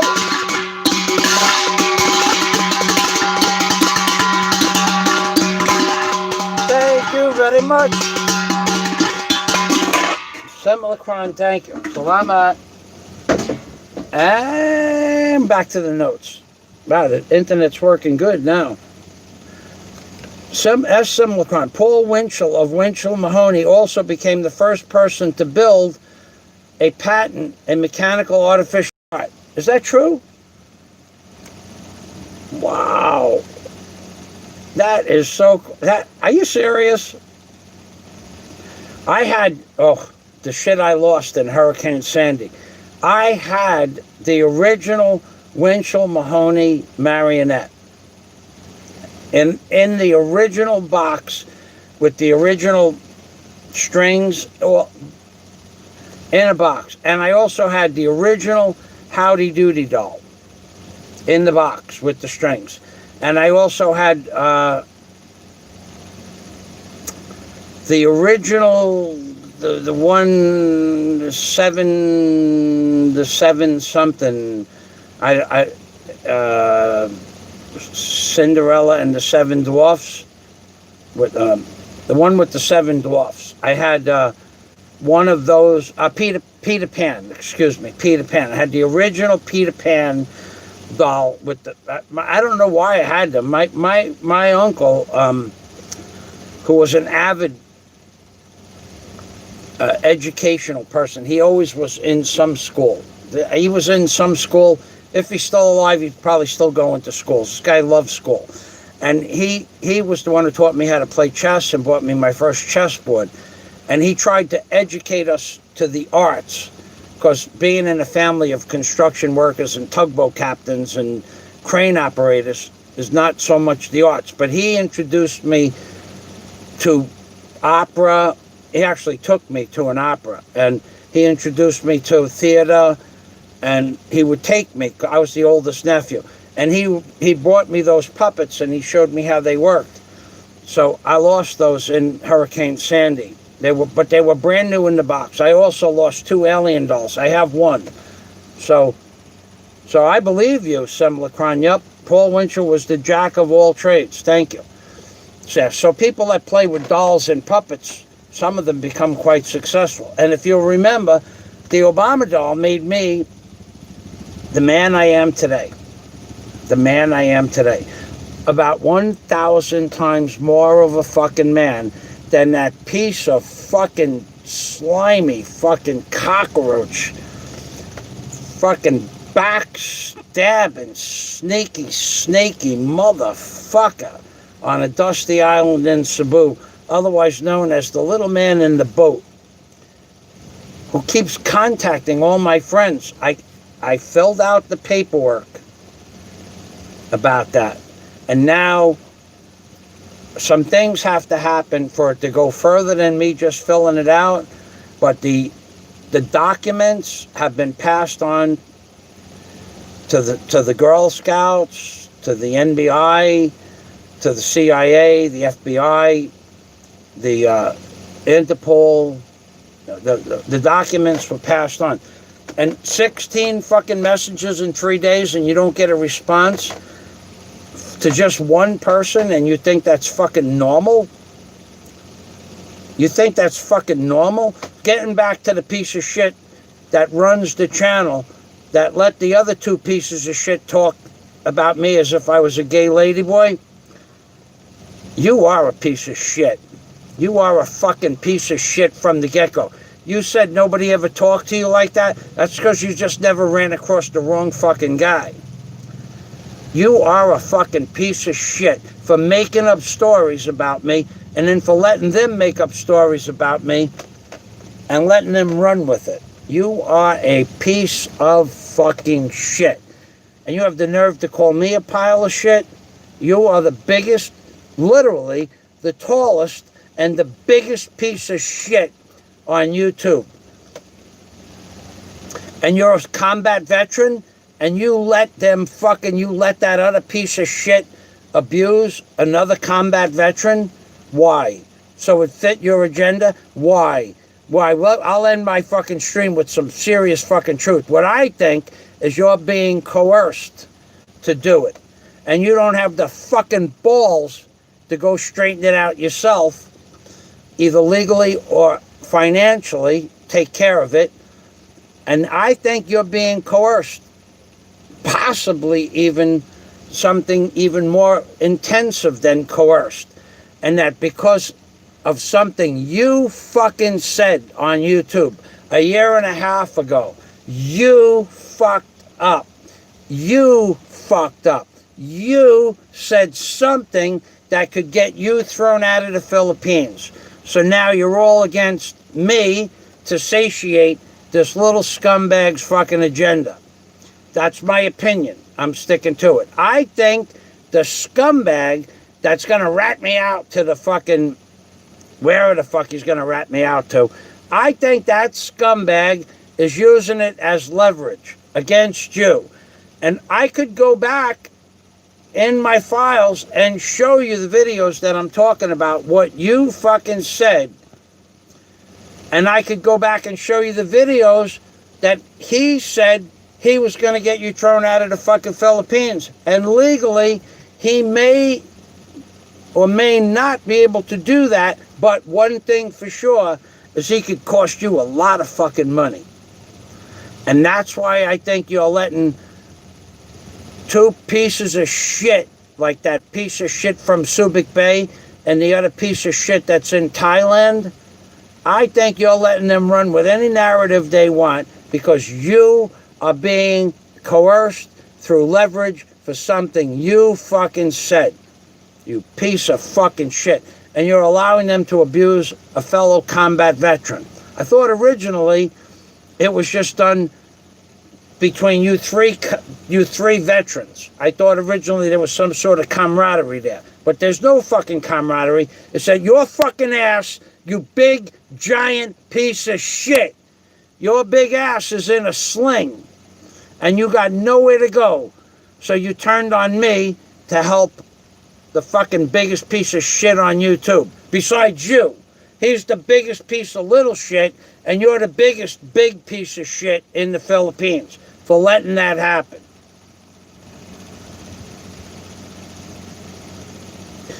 Okay, so Jollibee Jumbo Dog says, screw the rat, giant piece of shit. So we're going to say goodbye, and everybody saw the cement mixer in the video outside, and whether it's raining or not, I bought a 50-gallon plastic drum that's filling up, that I'll fill up, and I'll have enough water to clean up the machine. I'll use I have a long brush, about 24 inches long, with a stiff bristle on it, and I'll get as much of that plastic off the machine as possible. So to clear it up one more fucking time, one more for the books, because I could talk for hours. I could talk for fucking hours. Let's just show you what that piece of shit started out a piece of shit, the piece of shit. Louis Pagenpons is absolutely right. That was where the crux of my storyline was, just that. A combat veteran or a true serviceman would never allow anyone to speak negatively about their brothers in arms. And that guy, that giant, big, fucking piece of shit, not only fucking allowed somebody to demean Mr. Ed Lippert, but he knows who Ed Lippert is and Ed Lippert's service to the United States of America, and he allowed that to happen. Because I'm telling you people, from the bottom of my fucking heart, he is being coerced, leverage, possibly even something more hideous than that. And he got nowhere to go because he can't get out of what the fuck he said. He can't get out of it. And as far as them having some sort of fucking conversation where I demean somebody, I don't see any evidence of that.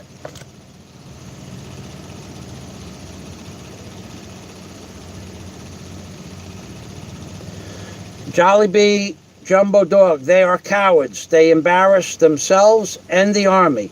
I look down on them now. Well, I don't know if all three of them were in the Army, but they're servicemen. And Ed Lippert served in combat duty. The big, giant piece of shit says he served in combat duty. The other piece of shit in Bangkok says he was in places where there might have been combat duty. And they shouldn't allow anybody to talk about Ed Lippert. So getting back to this, see this? Some fucking body, somebody, oh yeah. Somebody is insinuating that somebody sent some shit in Facebook, but it wasn't me, motherfucker, because you're fucking attaché, your fucking mouthpiece, fucking traced that fucking channel and traced that information back to a country that was not from the fucking Philippines. Remember? Remember how sure you were of who it was? And now you insinuate that somebody, that would be me, you're insinuating that I did something like that? There's no proof of such because it never happened, so there can't be proof. You motherfucking insidious fucking lying wannabe honorary cocksucker. So, RCBC Bank, right? RCBC Bank, where I held the meeting of the minds outside the bank with my friends, the guards, the other day, and made believe I didn't know who they were. I've been a member of the RCBC Bank for 3.5 years. I'll show you the documentation one more time, just to fuck with your head, because that's what I want to do. Feel like doing that? Here we are, motherfucker. RCBC Bank, Michael T. Fazio, Tag Balaran. Fuck you. Oh, one more thing. I'm going to show you some numbers inside the bank book. Let me see if I can make that happen.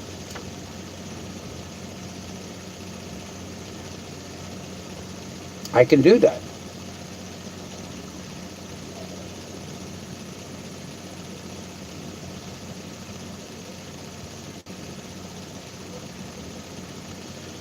I can do that without, there's no personal information on here. Okay, so first, I will show you this. Right, and then I'll flip down. And I'll flip this over. And I think that says 191,000 pesos. Just enough to buy my fucking hydraulic rebar bender. I want to make sure there's no extra information here. And this one, oh, this one says 200,000. 200 and what? What is that number? Let's see if we can find a bigger number. Oh yeah, we got bigger numbers. Okay.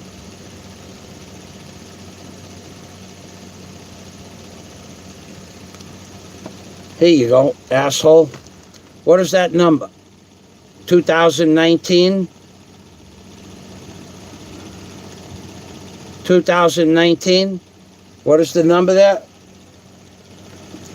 228,000?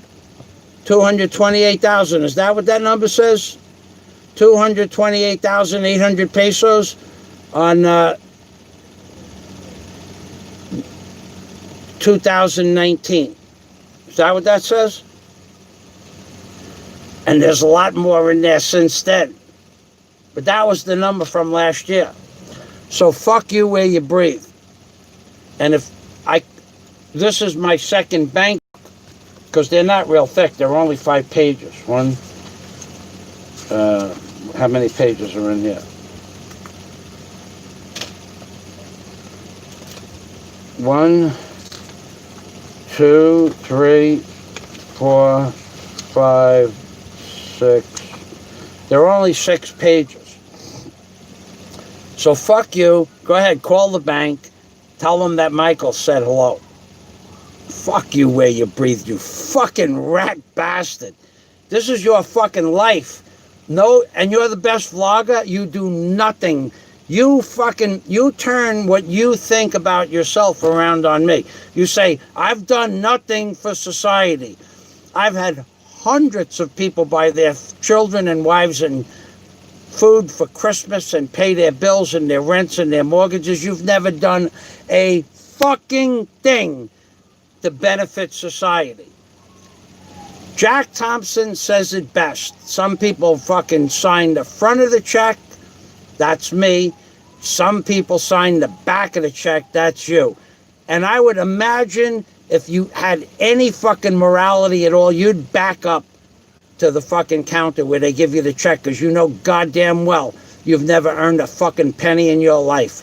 You've never made $1, an honest fucking living. You've never had a business where you paid people's rents and mortgages and fucking... I had $10,000 fucking payrolls in 1980 when I was fucking 35 years old. You've never done any of that because you're a fucking coward. You know you can't fucking control people. You've never been able to control anything. You can't even control your own fucking habits. You got to go outside every fucking 20 minutes or 10 minutes and smoke a cigarette. You can't sit still for fucking 12 minutes on a fucking beach. You don't know the difference between a female dog with balls and a female dog without balls, and then a female dog with big balls. You don't know the difference between any. And then there's flea-male, F-L-E-A, flea-male dogs. You don't know the difference between a fucking flea-male dog and a female dog with big balls. You're fucked up, dude. And you say, I never contributed to fucking society, and I don't spend any money in the fucking Philippines. Let me give you a fucking clue, asshole. I probably spend twice, more than twice, probably 3 or 4 times a month what you've spent since you got here on a month-to-month basis. I just don't advertise it. You are one dumb motherfucker. What do you think my trip to fucking New York cost? 2 trips to New York to bring back equipment twice. What do you think the supplies in the container cost? You think it was fucking...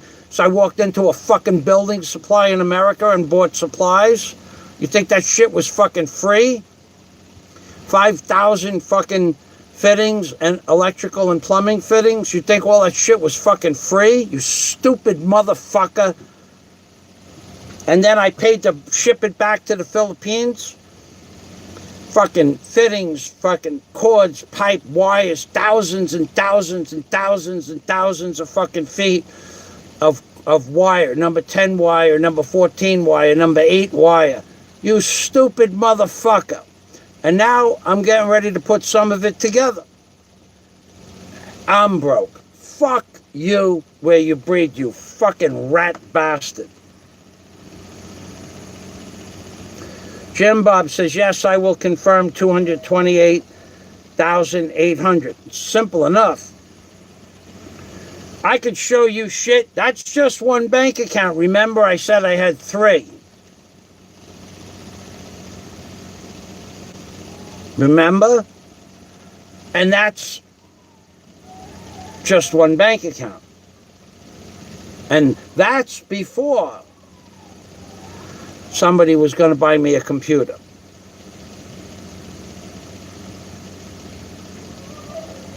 So, fuck you. That, in fact, but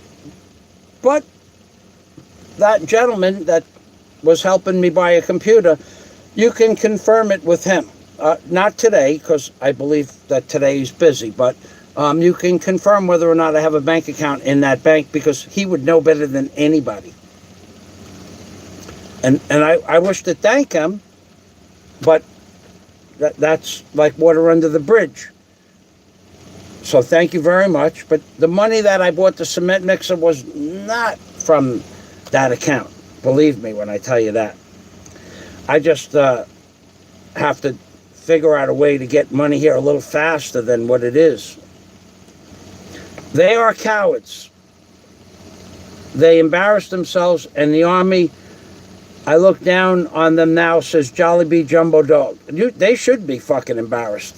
They should fucking cower in fucking embarrassment, those scumbags. Especially Ed Lippert. I mean, it's different than when somebody was just in the Army, like the Subic Bay guy. He doesn't tell any war stories. He may have been in the war, I don't know. Plus or minus, I don't know, and I don't care. I don't give a fuck. All I want from the Subic Bay, that little creepy motherfucker from Subic Bay, all I want from him is a date and a time that he could... I'm not bringing any friends. I'm going by myself. I want a date and a time where he's going to stand in front of me and offer me $50 to suck his komasikiyama. That's all I'm asking for. I'm not asking for much. He said he was going to do it. He said if there was no women around and he wanted his komasikiyama sucked, he was going to ask me and give me $45 for the service. That's all I want from him, is to make that fucking happen. That's all I want from him. The fucking guy with the Ladyboy channel on that lives in Bangkok, I don't want anything from him. You know what? That's so bizarre. That's so bizarre. First of all, he's not in the Philippines, and that whole concept is so bizarre. It doesn't even fit the narrative of who I am or what I am. But the other motherfucker, he can come. He can come, or I could go. In fact, if it's possible to get there, just tell me how it's possible to make it happen. I'll go, and we'll go. When I get there, we'll go and make that fucking video. I promise. I don't think you got the fucking balls to do it. I don't think you got the fucking balls to do it. I don't give a fuck. I don't think you got the balls to do it. Now, you called me a coward, I'm calling you a coward. Okay? I don't think you got the balls to do it. I don't think you got the balls to stand face to face and say it like you said it in that video, like you meant it, like you were being the big tough guy, the Subic Bay fucking tough guy. I don't think you got the balls. I don't think you got what it takes. But I do. I promise you. And then as a fucking old... I promise you, I'll come to fucking Subic Bay. And you could do that fucking thing that you want to do. I promise. I'm not lying about this. And in a few fucking days, after I get my orders from Lazada, if we can make this fucking happen, we could do it before the end of the month. Let's just make it fucking happen, Big Mouth.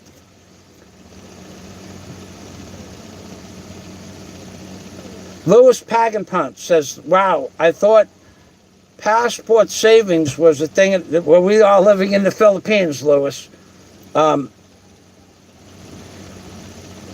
Philippines, no, actually, it's put in like, I'll tell you another fucking story. Wow, you want to hear another fucking story about money in my bank account? That was from, I don't want to show you this year's balance, but that was from a year ago. Okay, so you've heard stories. You've heard stories that I'm trying to put this. I don't want to embarrass somebody, but I also want to make you understand that some of the things that a third party said is not exactly accurate. Okay, so I'm really don't want to do this, and I'm not going to mention any names or anything like that, but you've heard stories that money has not gone into my bank account, or no one has given anybody money since would have been August 20th. Well, not exactly true. Not exactly true. And I have 2 pieces of equipment that I'll be taking money out of the bank for, because it's probably going to be a COT delivery, and I'm going to order those pieces in about a week or so. But when I went into the bank the other day, I just said to the manager, how much money do I have in the bank? And she told me a number, and I said, no, that can't be true. I haven't made a deposit since October 10th. I haven't done any banking since October 10th.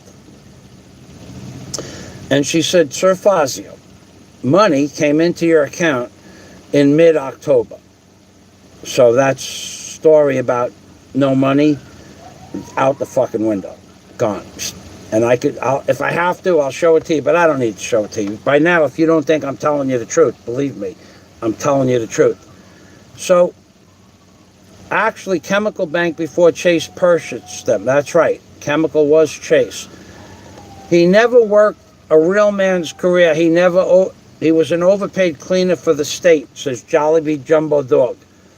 I don't know about being overpaid is probably true, considering most city workers don't earn their pay. Philippines Wanderer says, time to get deported soon. Yeah, okay, go ahead, keep threatening me with that shit. Ain't never gonna happen. He was an overpaid cleaner. So, what are they gonna deport me for, Philippines Wanderer? Do you have any inside information, or just another insidious threat? And to make me paranoid about something. If I was fucking paranoid, would I be moving ahead with building? You people are a fucking trip. You have to be the lowest IQ on the planet. Yeah, so we're waiting for the Philippine Wanderer. Notice Philippines and little man in the boat and other fucking Philippines this and that sounds like some scumbag that changes his channel name every time he does an upload. I'm waiting. 4.5 hours. What time is it? Actual real time. 3 o'clock. That gives me 2 hours of light, 2.5 hours of light. I'm going to say goodbye. I'm waiting for Philippines Wanderer to give an answer. Time to get deported soon. Fuck you, Philippines Wanderer. I don't think that's going to happen. I already discussed several possibilities with the authorities. They laugh at your bullshit. So I'm still waiting. 2:57. That was like 6 minutes ago. Where's the response? For what am I getting deported? You fucking, you motherfuckers, you're all so fucking tough. You're all so fucking, you're big mouth on YouTube. They're going to deport me for talking about another fucking American. They don't give a fuck what 2 Americans say to each other. As long as it's not threatening. And that did happen. Oh! Yo! Yo, whoa! Amigo, what? The water bill? I cannot. I put it in the fence, probably hold. You want candy? No candy? Okay. Salamat. Thank you.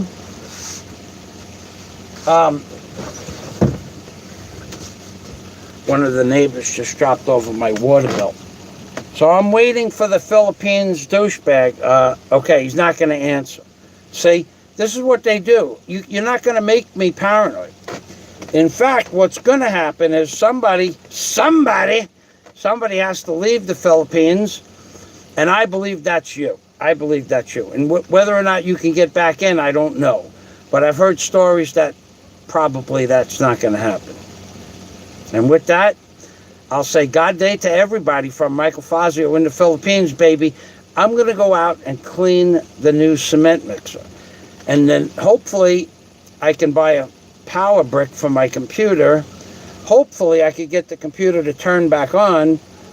And hopefully, because I don't want to make the video of them delivering the cement mixer public, but I wouldn't mind showing a portion of it with my webcam onto my computer screen, because this shit is funny, man.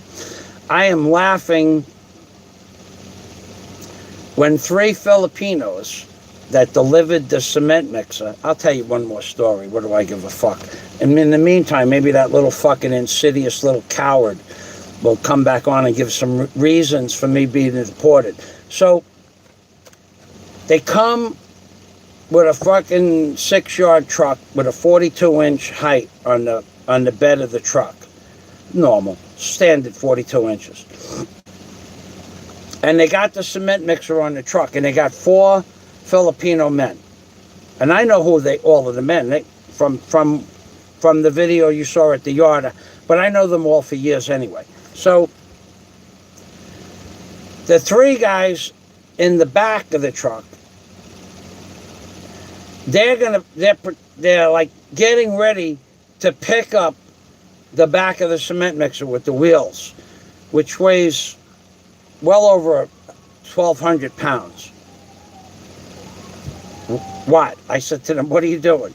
We're taking it off the truck. I said, can you pick that up? And they go to pick it up and nothing happened. Nothing at all. They can't pick it up an inch. They were getting ready to roll those wheels off the back of the truck, and they would have had to abandon holding it up and let it fall down to the ground. Then they would have had to figure out a way to get it back on the truck, because I wouldn't have accepted delivery. It was and I was laughing. I'm going, the men, they're hardworking men. There's no doubt about that. But those 3 men cannot lift up 1,200 pounds. That's 400 pounds per man. And then not only do they have to pick it up, but they have to waddle it back off the truck. That's 400 pounds per man. I can't pick up 400 pounds. And on your strongest day, the average 200-pound man can't pick up 200 pounds on an oddball lift like that. And then walk it off the truck. That thing would have fell down and it would have went back. But it was a comedy act for sure. And I laughed the whole time. And then they went back to get planks and stuff.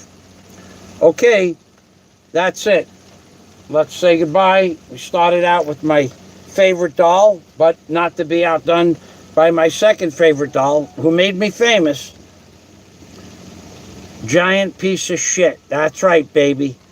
Salamat. Thank you, everybody. I'm going to go outside and do some trabajo, which is work. Report me. Report me.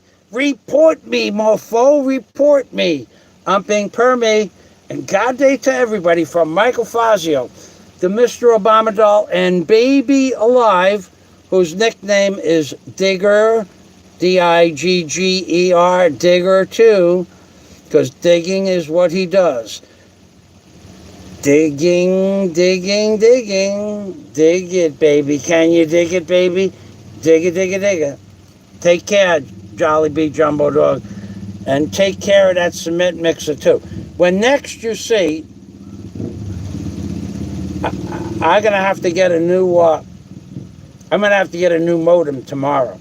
This could be a problem with the modem, why this keeps failing. I'll ask for another modem. I asked for fiber. I'm waiting for a slot. A slot. You have to wait for a slot. They don't know what a slot is or when a slot will be available. And in the meantime, I'll try to get my computer fixed. That sucks. I gotta tell you. You gotta turn on your...